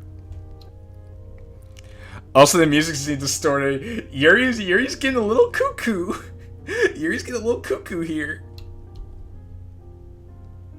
What he doesn't know won't hurt him. It's almost like what Monica said. This feels right. Oh no! Oh no! Okay, Jen, even at the video you were playing, I can see Yuri listening to Kendrick. Yeah, probably. I think Yuri could do that. I can see her bumping Humble with headphones on.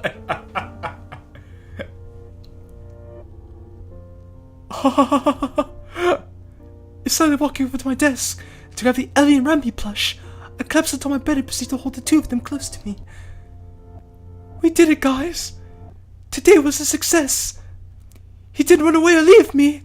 I'm so happy. Just begin to rock myself from side to side, hugging my friends tighter, as if I were holding on to him again, and then breathe a sigh of relief. Oh god, Yuri's going fucking psycho.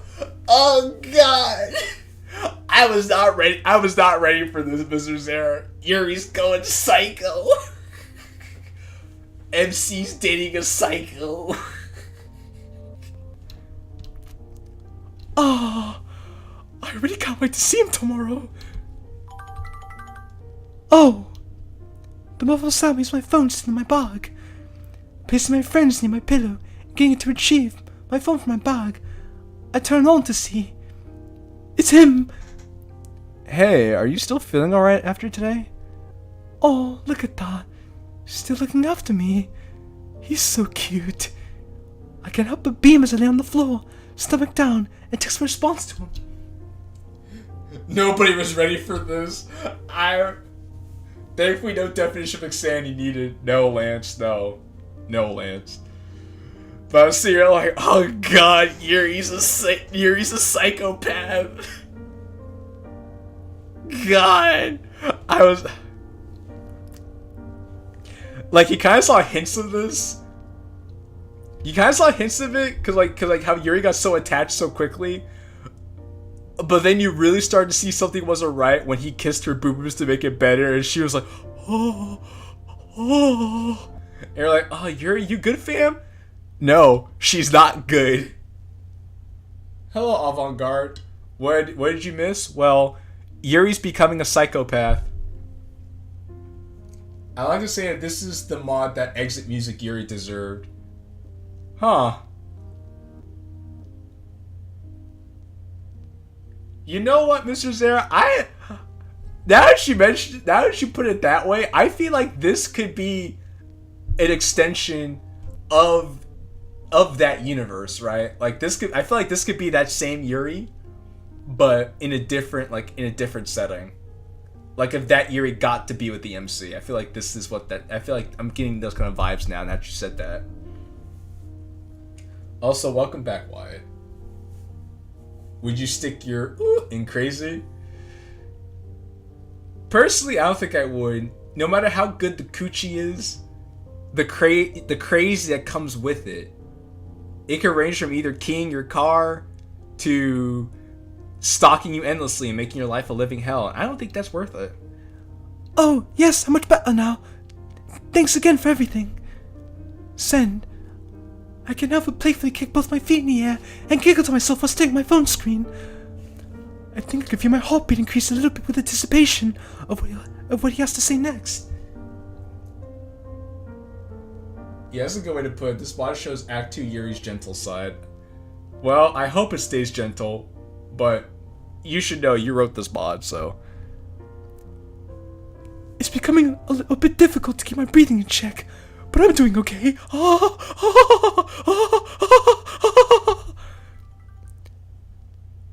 The moment my screen comes to life with one new message, it takes me no time to open the message from him. Of course. Of course. I'm so happy to hear that. I'm going to bed early tonight. I'll see you tomorrow, babe. Friend. Phone. The phone. I love this running bit, by the way, where the phone or the toaster or something just randomly chimes in. It's fucking funny.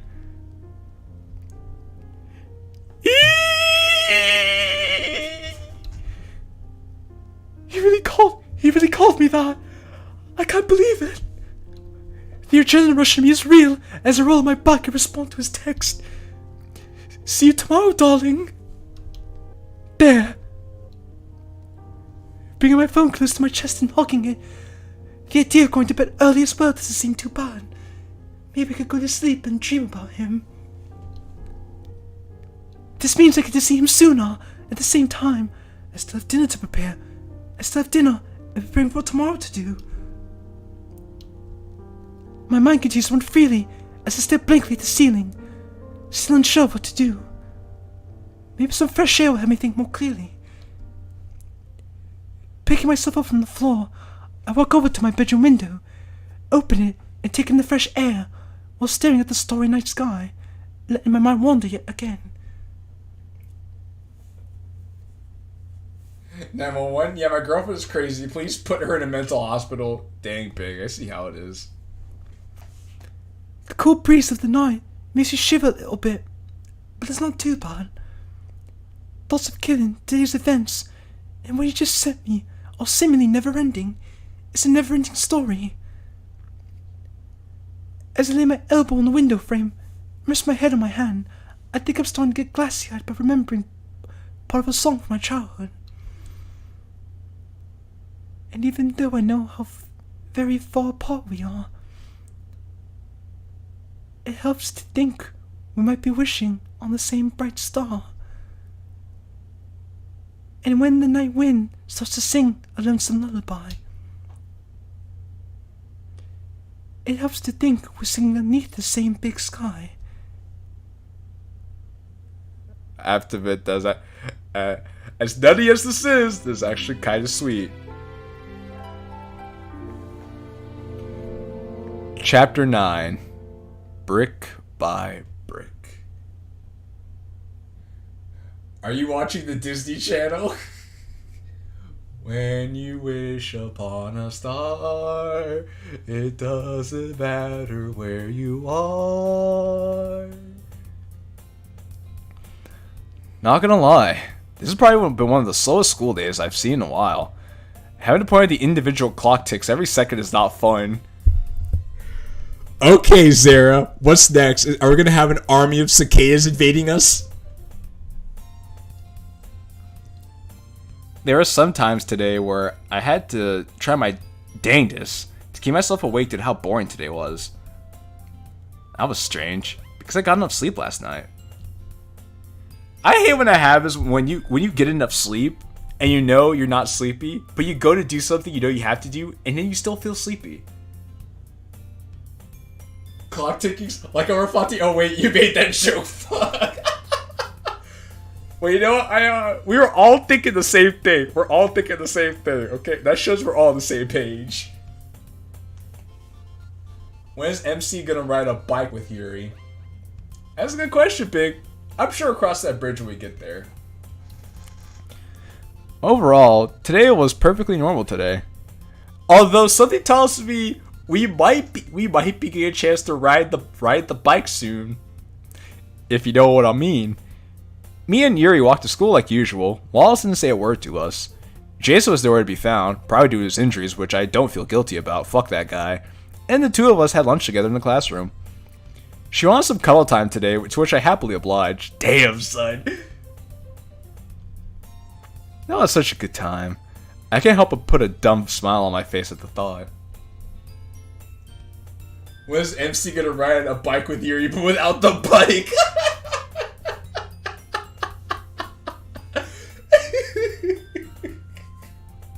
If we ride a bike with Yuri without the bike, would that mean we're riding Yuri?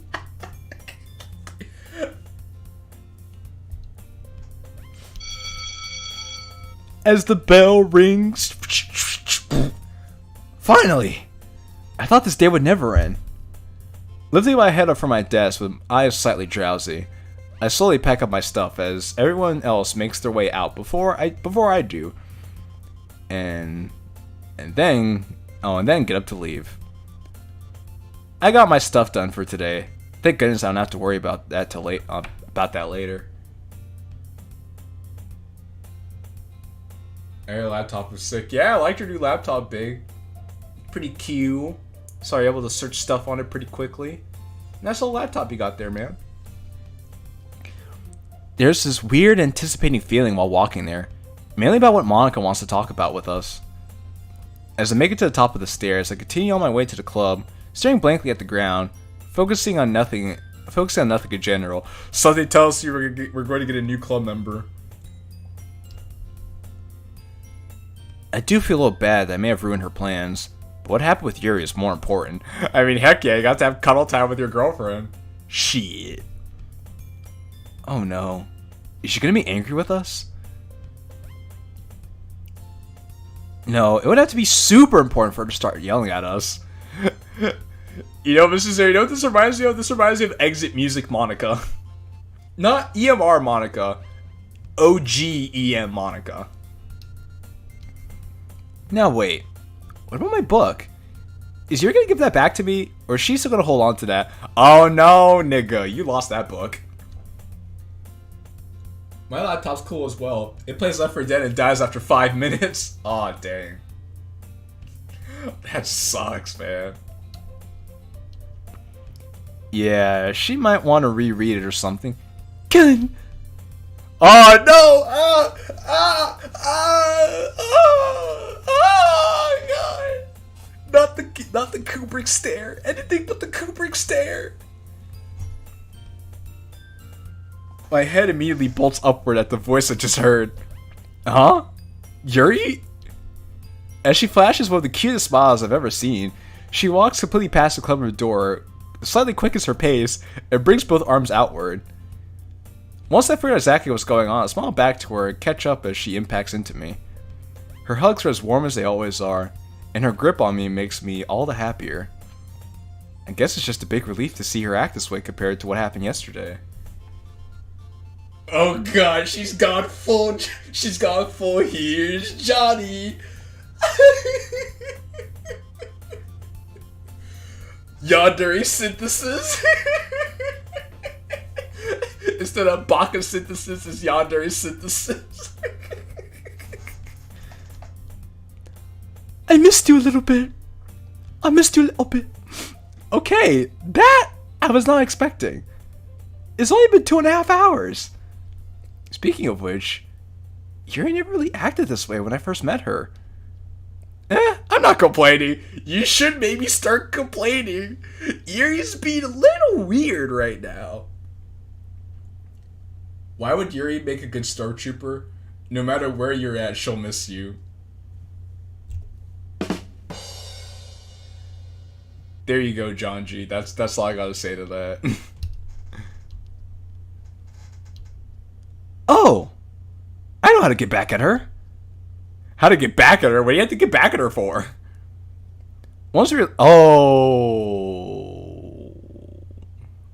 I remember now. Yandere Yuri is real. Yandere Yuri can hurt you. Once we release each other, I can't help but start blushing and look away from her. Oh yeah? Well, I missed you more. Well, did you do something different today? Because you're more pretty than normal today. God. As she blushes and looks away, I can't help but do the same. It's a little embarrassing to say stuff like this, not gonna lie. Oh, you. Oh, I don't know. Oh, you.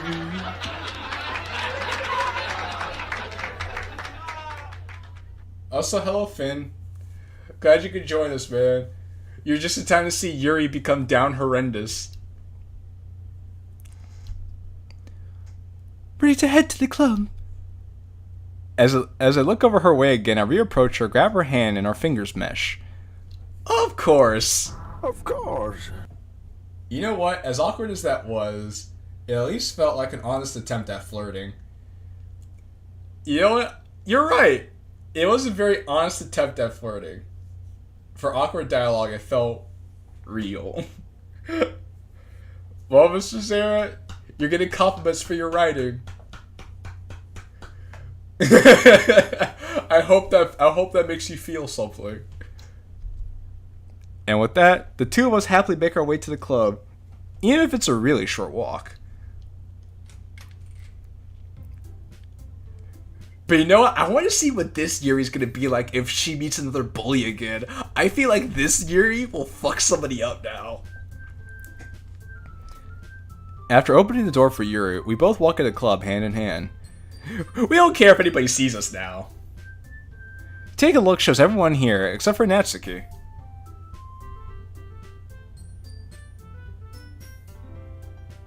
And it seemed like the compliment wasn't much of a compliment, but in my mind, and still comparing to Fallen Angel, the way that the dialogue the last few hours.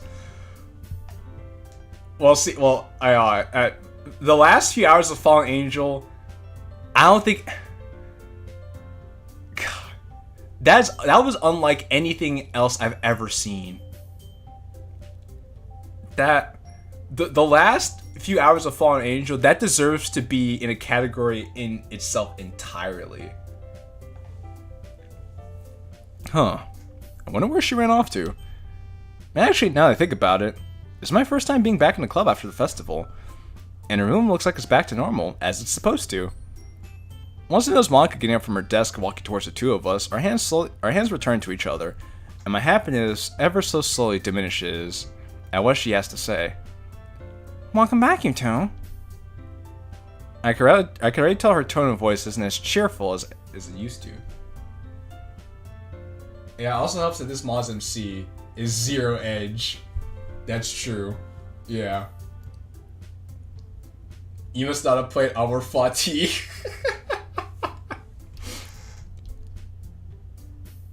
She focuses her attention towards Yuri. All better now? Are we, Yuri? As Yuri looks away nervously, I could tell her it takes her a while before she responds back. Yes. All better now.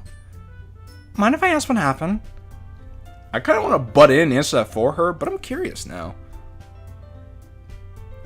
I was just sick. That's all. And Killen was chivalrous enough to take care of me in my time of need. Oh my Christ. Why does this girl make me blush so much?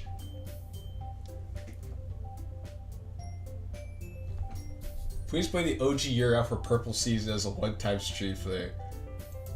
Would anybody even care to see that? I feel like that would be boring as hell.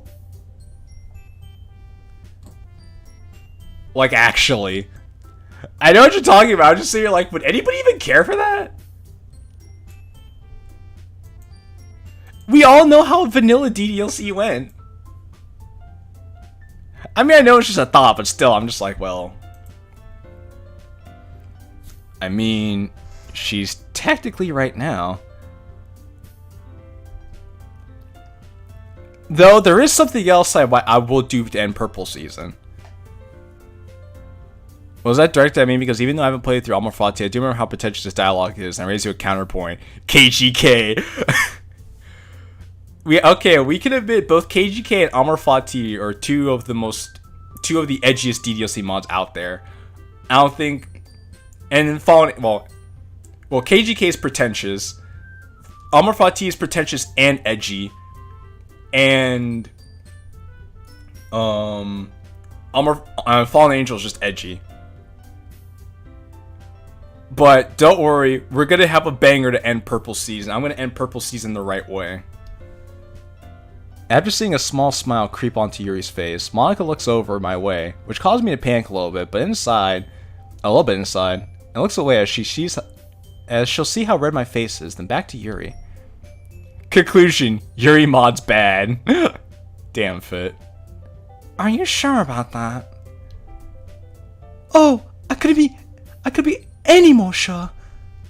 God, can I just hug her again? All 3 mod creators need to pick flowers and pet puppies. Friend. Very well then. Today's club meeting will be cut a bit short. I'll be cut a little bit short because of an announcement I have to make before we leave. If you two need anything from me, you know where I'll be. Okay then, Monica. God, can I just simp for her again? Come on, Fit.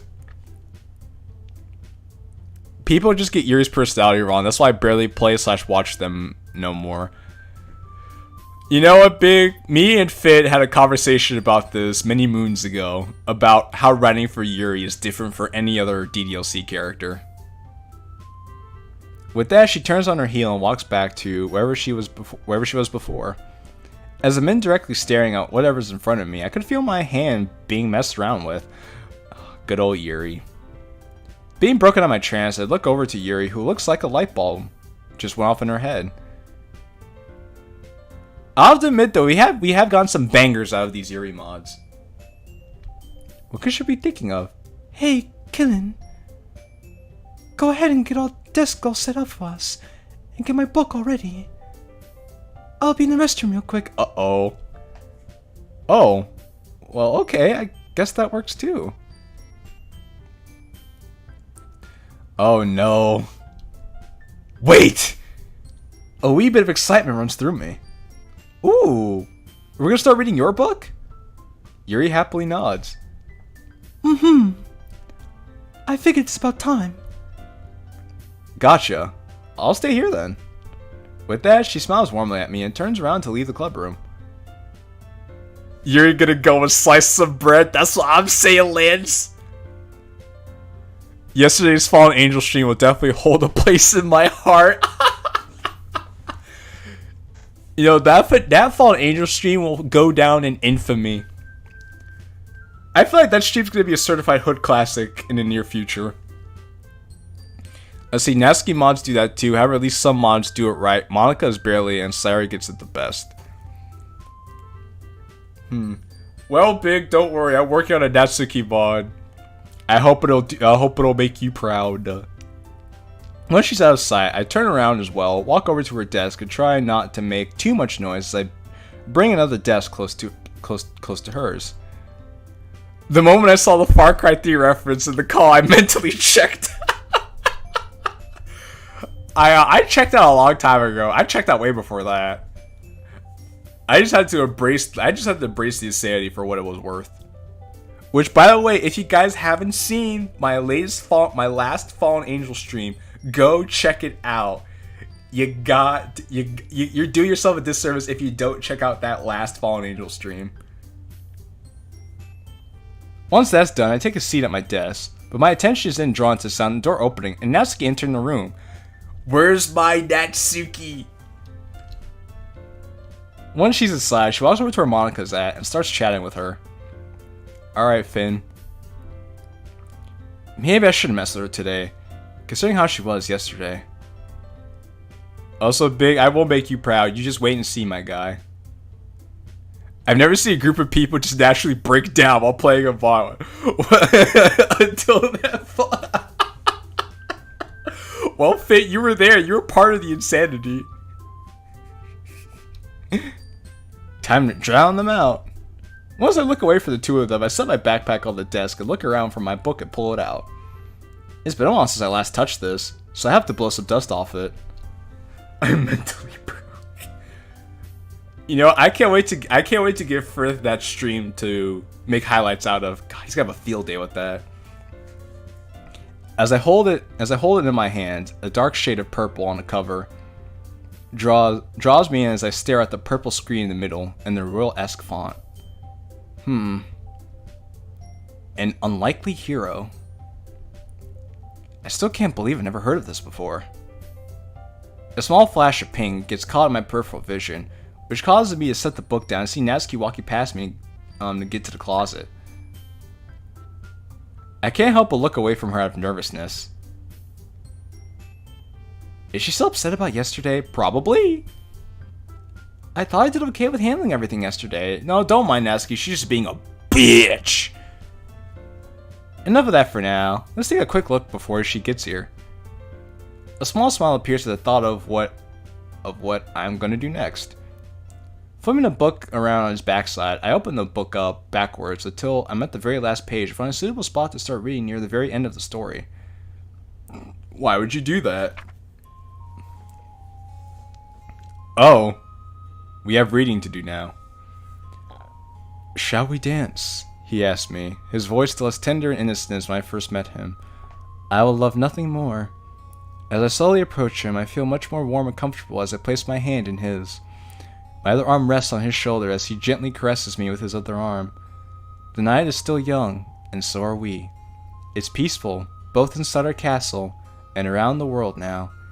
It's just the two of us, close to each other. Placing my head on my hero's chest to feel his heartbeat makes me feel more safe than ever as we continue to dance in our ballroom. Even after everything, he's still more radiant than the sun, more dazzling than all the stars in the sky. We've been through so much together, but it's all over. Everything's all over. This is the happy ending I've wished for. Pulling away from my hero as our eyes lock with each other, I can feel all my doubts and fears being erased as he begins speaking gently. My darling, you have lived all these years in my heart. Now I have you again in my life. With my emotions shaking while feeling tears break through, we both close our eyes as we lean into each other. The unexpected sound of the main entrance door knocking interrupts the two of us.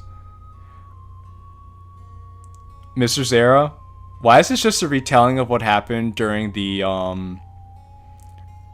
scene where we walked Yuri home? Wait, haven't you been reading the whole time? Well, now we're reading within the reading. Oh, she's back already. What are you doing? Oh. Oh boy. This is gonna be fun to explain. Quickly closing the book and setting it on the desk, I nervously tapped twice on her seat as the motion her to sit down next to me. Well, why don't you sit down? I'll spin you a manly yarn. It's She takes a seat next to me, clearly expecting more out of me. Let's get this over with. I do this with nearly every book I read. Take a quick look at how the book ends, then kind of keep that in mind when I start reading from the beginning. It's almost like a puzzle in some ways, trying to figure out how the events lead up or tie into the ending. Kind of like how working backwards in some ways can be helpful. I don't know why I do it. I usually forget about the ending when I'm almost halfway done anyways. There's an uncomfortable silence between me and her as I'm guessing the gears in her head are going haywire. Notice how the book is purple because it's Yuri's book. Oh yeah. Oh yeah, I like that. That's a nice attention to detail. It's the little things that make the difference, and I really respect that. After a little bit, her expression eases up. Friend, you're so weird, Killin. Miss Kettle? Mr. Potcall. He says you're fucking black.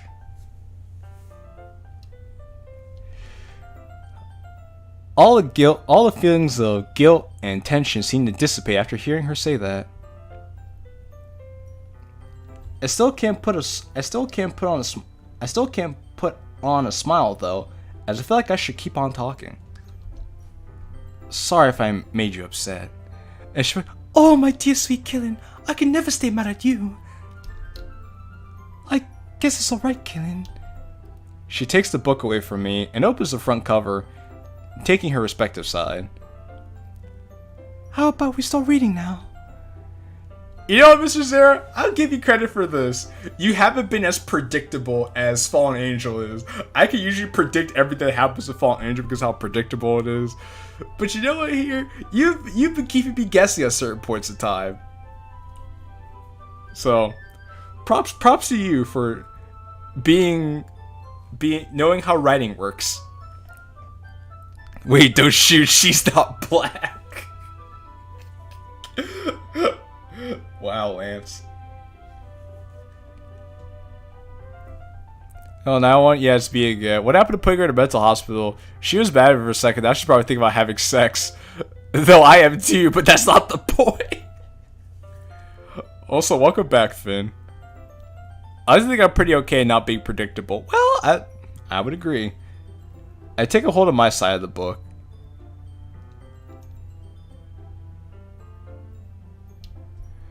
You spoil the ending of the book before reading it? Alright, I'm gonna go play a game of Fork versus Electrical Socket BRB. From the beginning this time. She giggles a little bit as she flips the opening pages over. You're still silly, you know. I can't help but start giggling at her. Oh, stop it, you. She giggles once more and then flips over to the first page. 30 minutes later. Oh, 20 minutes passed and we somehow made it past the first chapter. I still haven't quite figured out who this hero is that I saw in the end. A lot of guys are introduced at the beginning of the story. Maybe it was the well-respected older person who articulates his sentences very well. Maybe it was the black sheep of the bunch who stutters every now and then. I'll figure it out eventually. I wonder who it could be. I wonder who the hero could be. Once we start reading the second chapter, the words in front of me start making less and less sense, and my focus seems to be shifting. The sound of footsteps are what ultimately catches my attention. Natsuki ends up making her way over to the two of us, which makes me feel nervous and not think of words properly. Longer good stories that linger on scenes tend to be much less predictable, solely because they immerse you to the point you stop actually thinking about the story. You know, I could buy that. Her tone of voice doesn't make things any better. Hey, Yuri. Glad to see you're feeling better. Oh, who fucking asked Natsuki? Yes, I'm alright now. Now leave me alone, you fucking eldritch being. The way she says that makes her sound more annoyed. What do we have going on here? Oh god, Yuri's about to curse her out. We were just reading her book. I was asking you, baka. So she puts one of her hands up to me, as if she's trying to shut me up or something. I'm not talking to you, baka. I'm talking to Yuri. Jeez, uncalled for much? In response, I let a rather audible sigh as a nonverbal attempt at telling her how I feel and lay my head down on my desk. He and I are reading together. What do you want? Oh. Yes, Lance, this is... Watch closely. You're about to experience a baka moment. I guess both me and Natsuki were ready for Yuri's sudden tone shift as I continue to stay quiet and focus on listening. Friend, are you busy after today's meeting? I was wondering if you want to go to the bookstore and spend some time together, like friends should. I'm sorry, Natsuki, but both of you to assume that I consider you a friend. I couldn't guess that Yuri's sticky for a bit as my head's still down. I don't know. I might have other plans for today. Oh shit. Oh shit. Oh god. If it helps, my dad gave me some extra spending money so we could both buy a book. We haven't spent much time outside of school for a while. I'll think about it, but you should already know my stance about manga. I didn't even say anything about that! Still, you probably end up dragging me to look at them and bore me to tears. Oh god. And look at Randy Orton slithering. Watch out, watch out! KO! Here's the cover! Oh my fuck. This is just the Natsuki moratorium. Oh my god, everyone's just being so mean to Natsuki. God dang. Natsuki's just trying to be nice, actually want to spend time with you, and Yuri's like, fuck off. I fucking hate you. Don't you understand? I can't stand your fucking guts, you bloody idiot. I want nothing to do with you. I want to be with my long-haired boyfriend as he sticks his dick in me. What part of that don't you understand, you fucking idiot? Oh my god.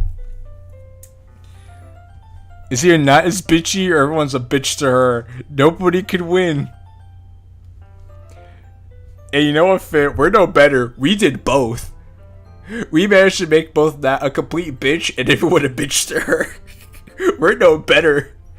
I wonder why Natsuki's in the club. That's a great question, man. That's a great question. Everyone's just dunking on Natsuki, man. I'm like, holy fuck. We need a graveyard every time Natsuki got bodied. We used to have like a Natsuki gets body counter, just like at the top corner of the screen. Like, holy shit.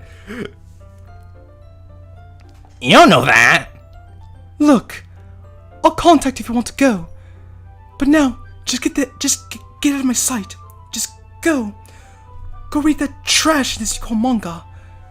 Natsuki got alert. Yuri isn't thinking about her or getting plowed by MC.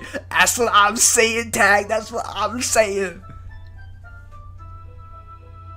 Now go away before you hurt anyone else's feelings. Oh. In presence of poems, Natsuki's dad accidentally is bitchy. Tara was before damn. She just never wins. Now, go away before you hurt anyone else's feelings. Okay, I was expecting that from her again.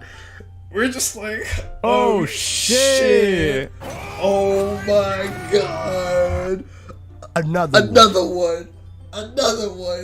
Look at Watch Randy out, Orton watch out, watch slithering out, like watch out, a watch snake out, he watch is. out. Here's the cover. I'm just sitting here like, oh my god. Stop. She's already dead. Just stop the madness, please. Both me and Natsuki are left speechless, and she ends up looking away defeated manner and walks back to the closet. How many sounds are on your soundboard? I have a lot, actually, and I need to add more.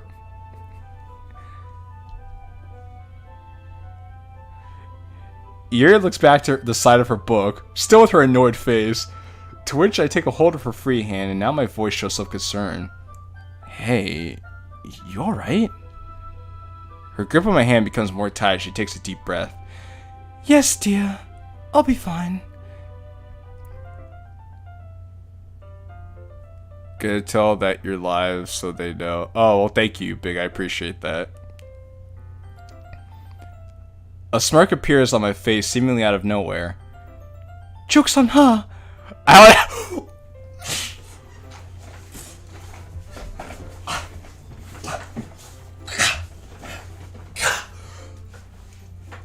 Stop!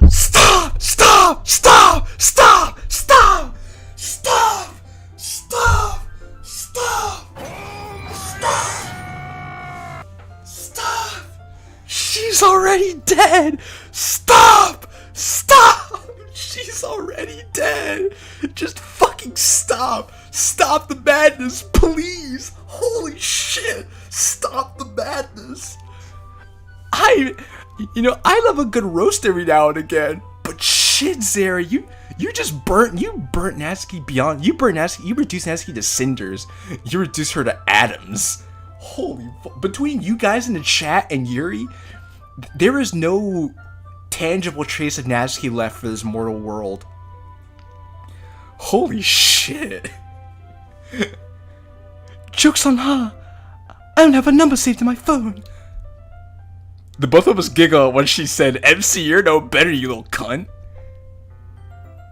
I know that sounds kind of mean. I probably shouldn't laugh, but I can't help it. Dude, where was this violence in the past 5 hours of story?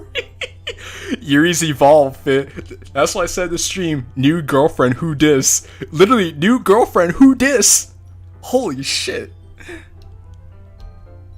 Shall we continue? Looking down at my hand in hers, then back at her, I smile at her as I'm starting to feel better. I'd be happy to stand up for her and comfort the poor little pink-haired thing. Well, why, you probably shouldn't call her a little pink-haired thing. Yes, let's. Yo, Frithian's gonna have a field day with this stream. Another 2 hours pass. I'm starting to lose focus on the words in front of me again. Nature's calling.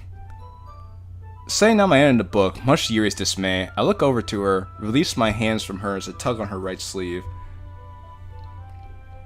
Yuri? She looks over to me, considerably happier than before. Yes, darling.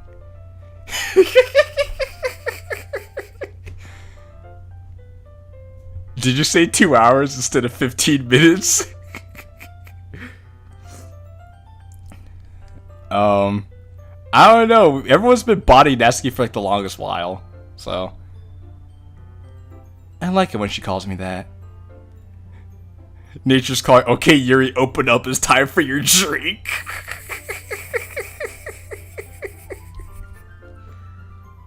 I'll be at the restroom. Okay. Of course. Of course. Don't be too long now. Okay. Okay, everyone.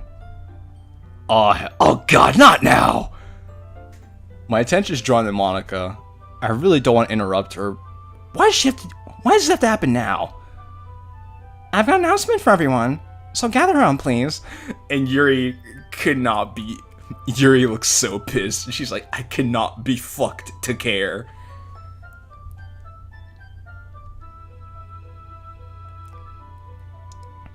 Instead of gathering around like everyone is, I walk up to Monica, tug on her sleeve, just like I did to Yuri a little bit ago.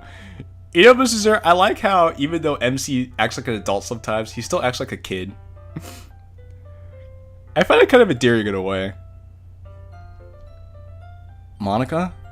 She turns around to face me, and I bet I have everyone's attention on me, which I really wish wasn't happening right now. What is it, Bond? Can this wait a bit? Restroom, now. She looks at me like I said something wrong. What? You had all club period long to go to the restroom. Why now? Please! Can't you hold her for like 2 minutes? Yeah, come on. It shouldn't be very long. Fuck off, gremlin! No one asked you! No, my insides hurt. Now as I point at her, still looking at Monica. Monica, she's being mean! Monica! Natsuki's being mean to me! Tell her to stop bullying me! What? What? Cease your bully, you meanie! What? Cease your bullying, meanie. Sayori! Natsuki, you shouldn't shout Sayori like that. And the dunking on Natsuki continues. Everyone's just dunking on Natsuki, just pounding that shit into the ground, stomping her ashes until they're reduced to cinders, and stomping on those cinders until they're reduced to atoms, and reducing those atoms until there's nothing left. Monica! Oh my god, just go already. Wait, right here? That'd be weird.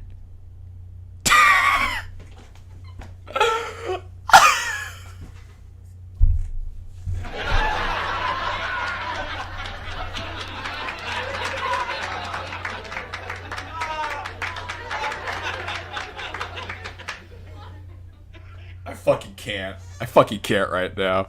Oh my god. Oh my god. Zara, I fucking can't right now anymore. This stream has been something else. Holy shit. This is the greatest Art Castle Wall stream I've ever had. This is amazing. I love everything about this scene right now. Walker's like, you fucking asshole. I will rip you a new one, I swear to fucking god. And Cyber's like, wow, that was like really uncomfortable, dude. What the fuck? And Natsuki's like, gross. And then Yuri's like, I actually would like to see that. Please, go to the bathroom. In fact, can you, pee all over me? Please. Yuri's like, I want to piss on you. Yes, I do. I want you to piss on me. MC gets his R. Kelly on. He's like, I want to piss on you. Yes, I do. I want to piss on you.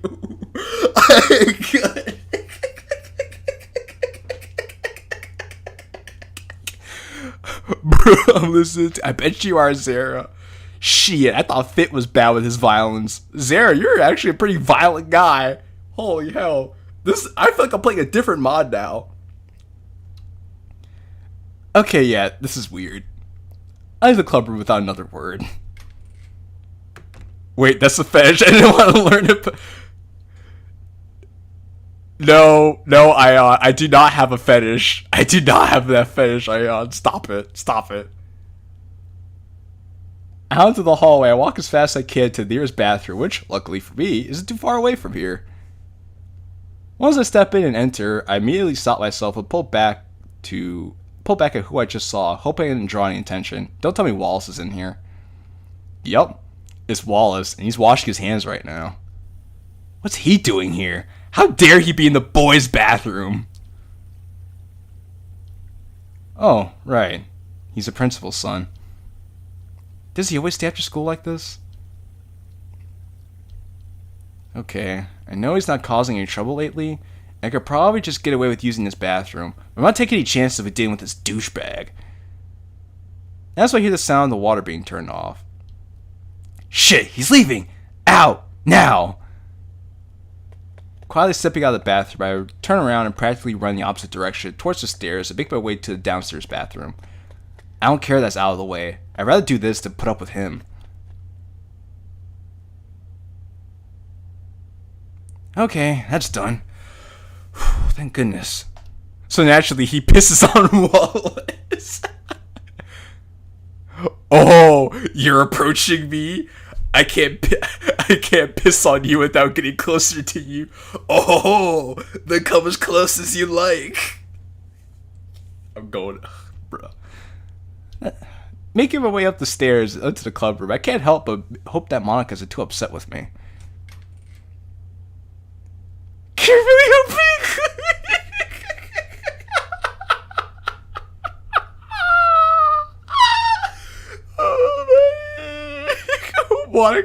Monica wants to destroy us. Monica wants to fucking kill us. And Natsuki's like, dude, what the hell? And then Cyrus like, oh no, she's gonna fucking kill him. And Yuri's like, I swear on everything, Monica, if you touch one hand on my baby, if you touch my hand on my darling, I will end you, bitch. You say that shit in my club again, I will throw you out this window. Oh my god, this face is amazing. Carefully opening the door, walking in shows everyone just waiting around. Nothing out of the ordinary. Closing the door, I turn around and nervously look at Monica. I'm back? Hi, back! I'm Monica! She doesn't can't deal with this now, a la Ultra Magnus. Ultra Magnus from which continuity, Finn? If you're talking about Transformers Prime, I would agree with you. Monica then quietly clears her throat. Alright, everyone's here. Gather around now. Oh, the G1. Oh, G1. I like Ultra Magnus as G1. He's actually fairly chill. Her tone of voice show as much enthusiasm as I like. Yuri's just contemplating murder. Monica's pissed. Sari's mellow. Natsuki's mad. Basically. Moving away from the door a bit, I'm a bit surprised to see Yuri sidle up to me until our arms touch. Why are you surprised? She's been doing that for the past, 2 days? Oh god, she's so close. Either way, it makes me smile to see her pretty face again. So, to start out, the festival turned out to be a success for once. Let's clap it up.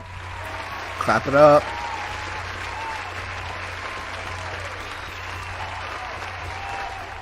We had a successful festival. Let's go! Unfortunately, we didn't get any new members, but everyone still did a great job performing in front of everyone.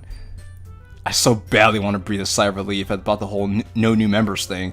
No new friends, no new friends, no new friends, no new friends. But that'll probably make Monica mad. Again. I figured now that the festival is all over, we don't have to worry about it anymore. We could probably take a break when it comes to writing poems every day. The whole room remains silent for a bit. We then get up and cheer and do backflips and shit because we're so happy.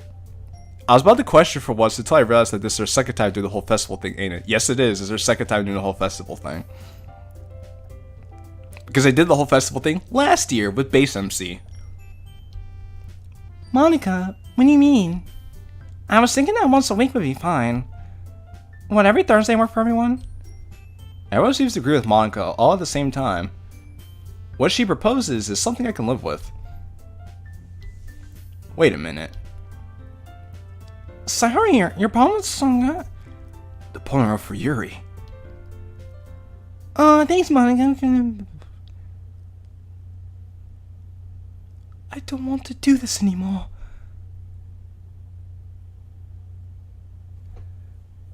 Oh wait, no, I gotta get the full effect. I gotta get the full effect. Here you go. I don't want to leave. I don't want to leave. I don't want to leave. I don't want to leave. I don't want to leave. I don't want to leave. After staring at nothing for a bit, I look over to see what Yuri's up to. She seems to be content right now. It feels really relieving to know she's not sad right now like she was yesterday. As a failure, no half victories. I want progress, Monica. Yes, I have the flashback echoes. My content production is on point, man. For whatever reason, the feeling of last night slowly starts creeping their way back to me. Bother me even more than I like them to.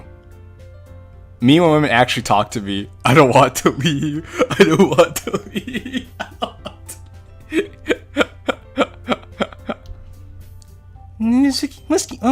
Was cute too. I'm not cute. Ba-da-ba-ba-da-ba. She said the thing. Natsuki shouted briefly back to reality. Oh, there goes gravity. Oh, there goes gravity. Choke the soul gravity, spitting that venom. That chilling momentum and that venom. Usually I complain about how loud she is. Instead, I keep to myself. Big budget, low subs. Hey, look, big. Everyone's gotta start from somewhere. If I act like I'm already a big budget guy, then soon enough I will be a big budget guy. You gotta. It's called words of affirmation. You're right. You're right. Yuri's got you beat by miles.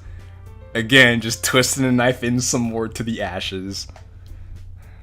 And Yuri, yours is very well done as well. I didn't know you were capable of something that great. Yuri appears to be a little more confident than usual. Thanks, but if anything, Killen is the one who deserves the accolades here. Like they say, just for the job you want, not for the job you have. Exactly, Fit. Exactly. His was really good too. I wonder why he thought it was so good. It wasn't like he wrote it specifically for you or anything like that. Both hands go behind my back as I blush furiously against my will. I think Monica's laughing at my reaction. I suppose so. The look on his face says it all. Oh dear lord. I bury my face with both of my hands out of embarrassment. I think I hear Yuri and Monica giggling at me. That's enough for now, everyone. Tomorrow's gonna be a free day for all of us, so see you then. After repulsively nodding at Monica, I turn my head towards Yuri and talk to her.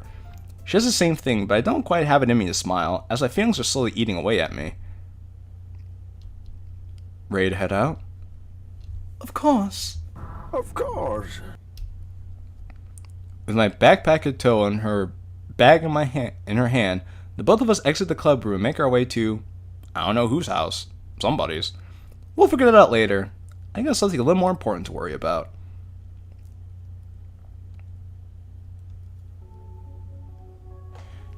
Usually I think nothing of being in the school's courtyard, but now it just feels strange. Last time me and Yuri were here, it was happy feelings that accompanied this place because of the festival. Now this place feels void of positivity. As me and Yuri walk hand in hand towards one of our houses, the nervousness in me is building up at an almost alarming rate at what's about to go down. This has caused me to slow down a bit. Mrs. Zara, if you're still here, I have a question.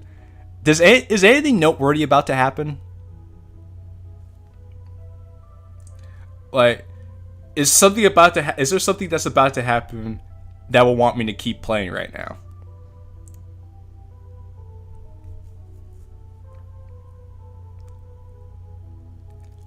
Hopefully he's still here, which I believe he is, because he hasn't said he's leaving for the night.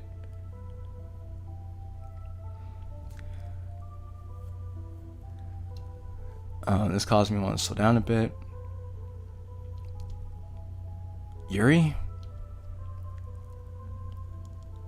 I stopped in my tracks entirely, which caused her to break away from me a little bit abruptly. She turns around to face me. Qilin. Looking up from the ground to her with my face filled with concern, a crazy amount of sympathy for her that's been building up is becoming more apparent. Everything from yesterday seems to hit me all at once. It caused me to walk up and hug her tight, to which she eventually responds back and runs her hand through my hair. Qilin, what's the matter? Her gentle voice makes it tough to keep my emotions in check, as I'm trying really hard to get a hold of myself. We stay like this for a while with my head buried in her left shoulder.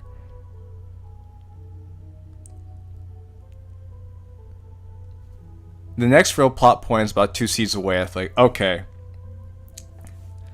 That's all I wanted to know, because I feel like that would be a good place to stop. But I'm going to finish this little bit up here, then I'm going to stop. While my mind's racing, I'm trying to compose myself and fight back tears from building up. Gently breaking away from her once I feel ready, I place both arms behind my back, but I don't feel like making eye contact right now. Instead, I start gripping my backpack. I was thinking about yesterday. An unexpected silence plays out between us, which makes me look down to the ground. I'm sorry to bring this topic up, but yesterday, I told you I'm not going anywhere. So, I wrote you something to show you how I feel. Pulling my backpack around and looking inside, I find the poem I wrote for her and present it to her. I wanted to wait until after the club so that no one else could read it. Her eyes light up a little bit as she takes my poem.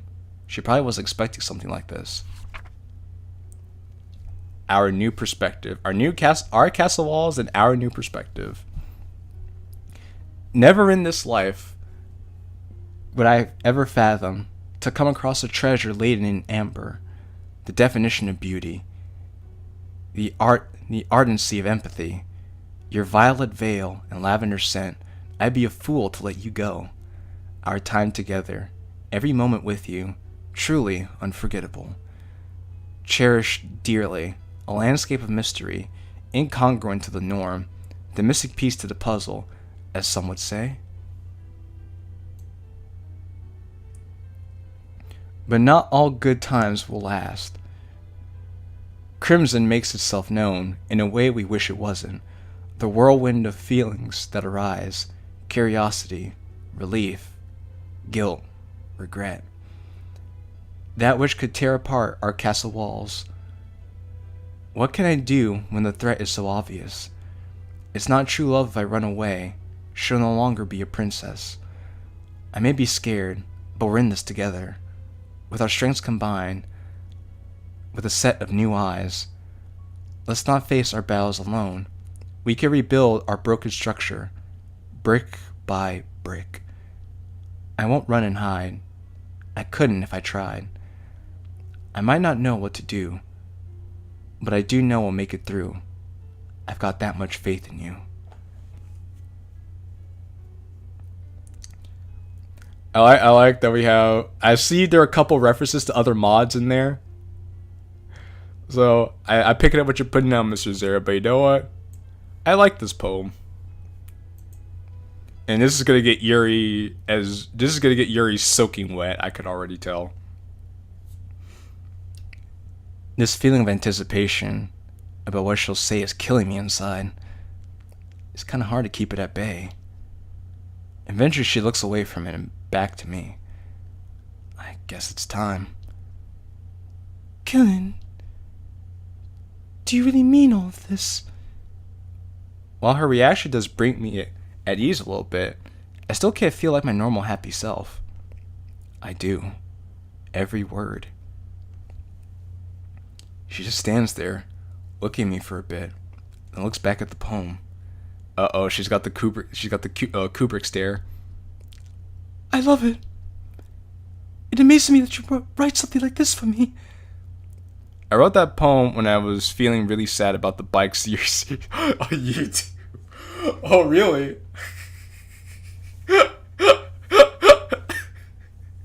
Wow. You gotta tell me the story behind that sometime. I'm actually quite curious about that.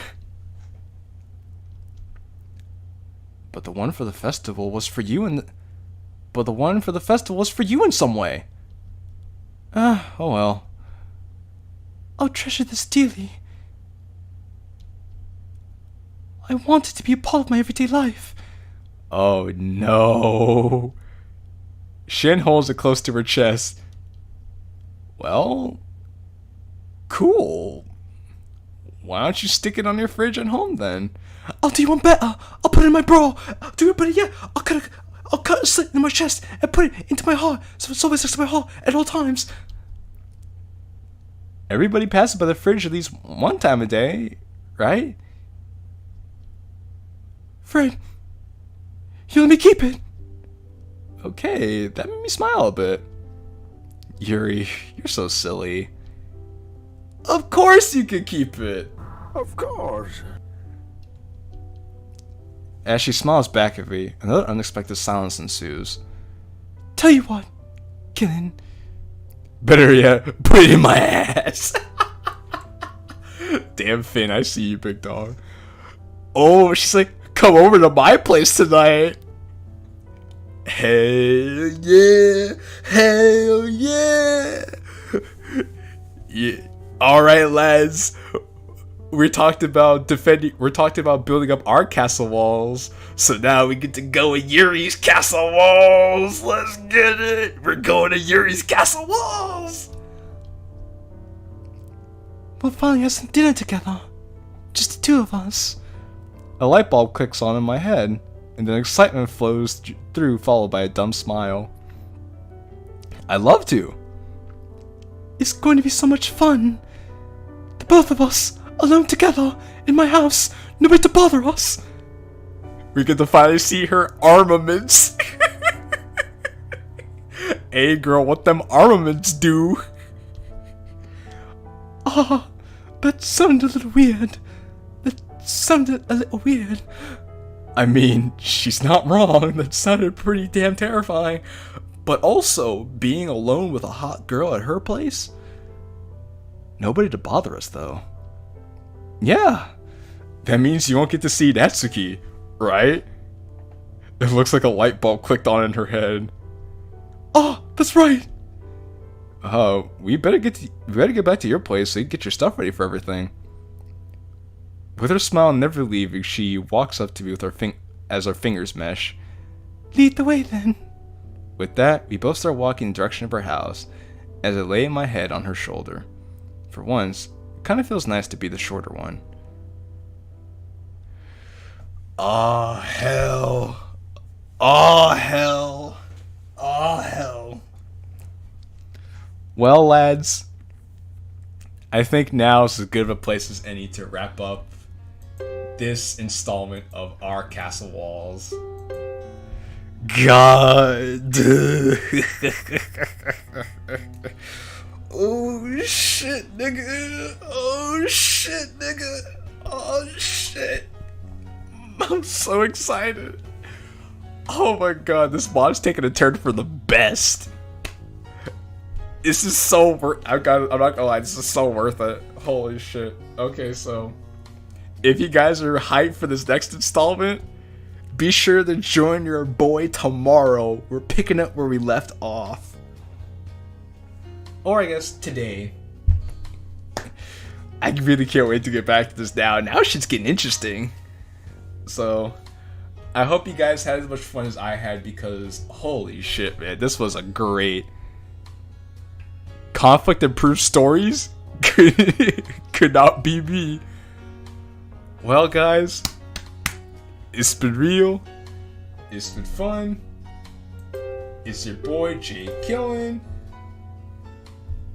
Hope y'all had a good time. Ciao for now.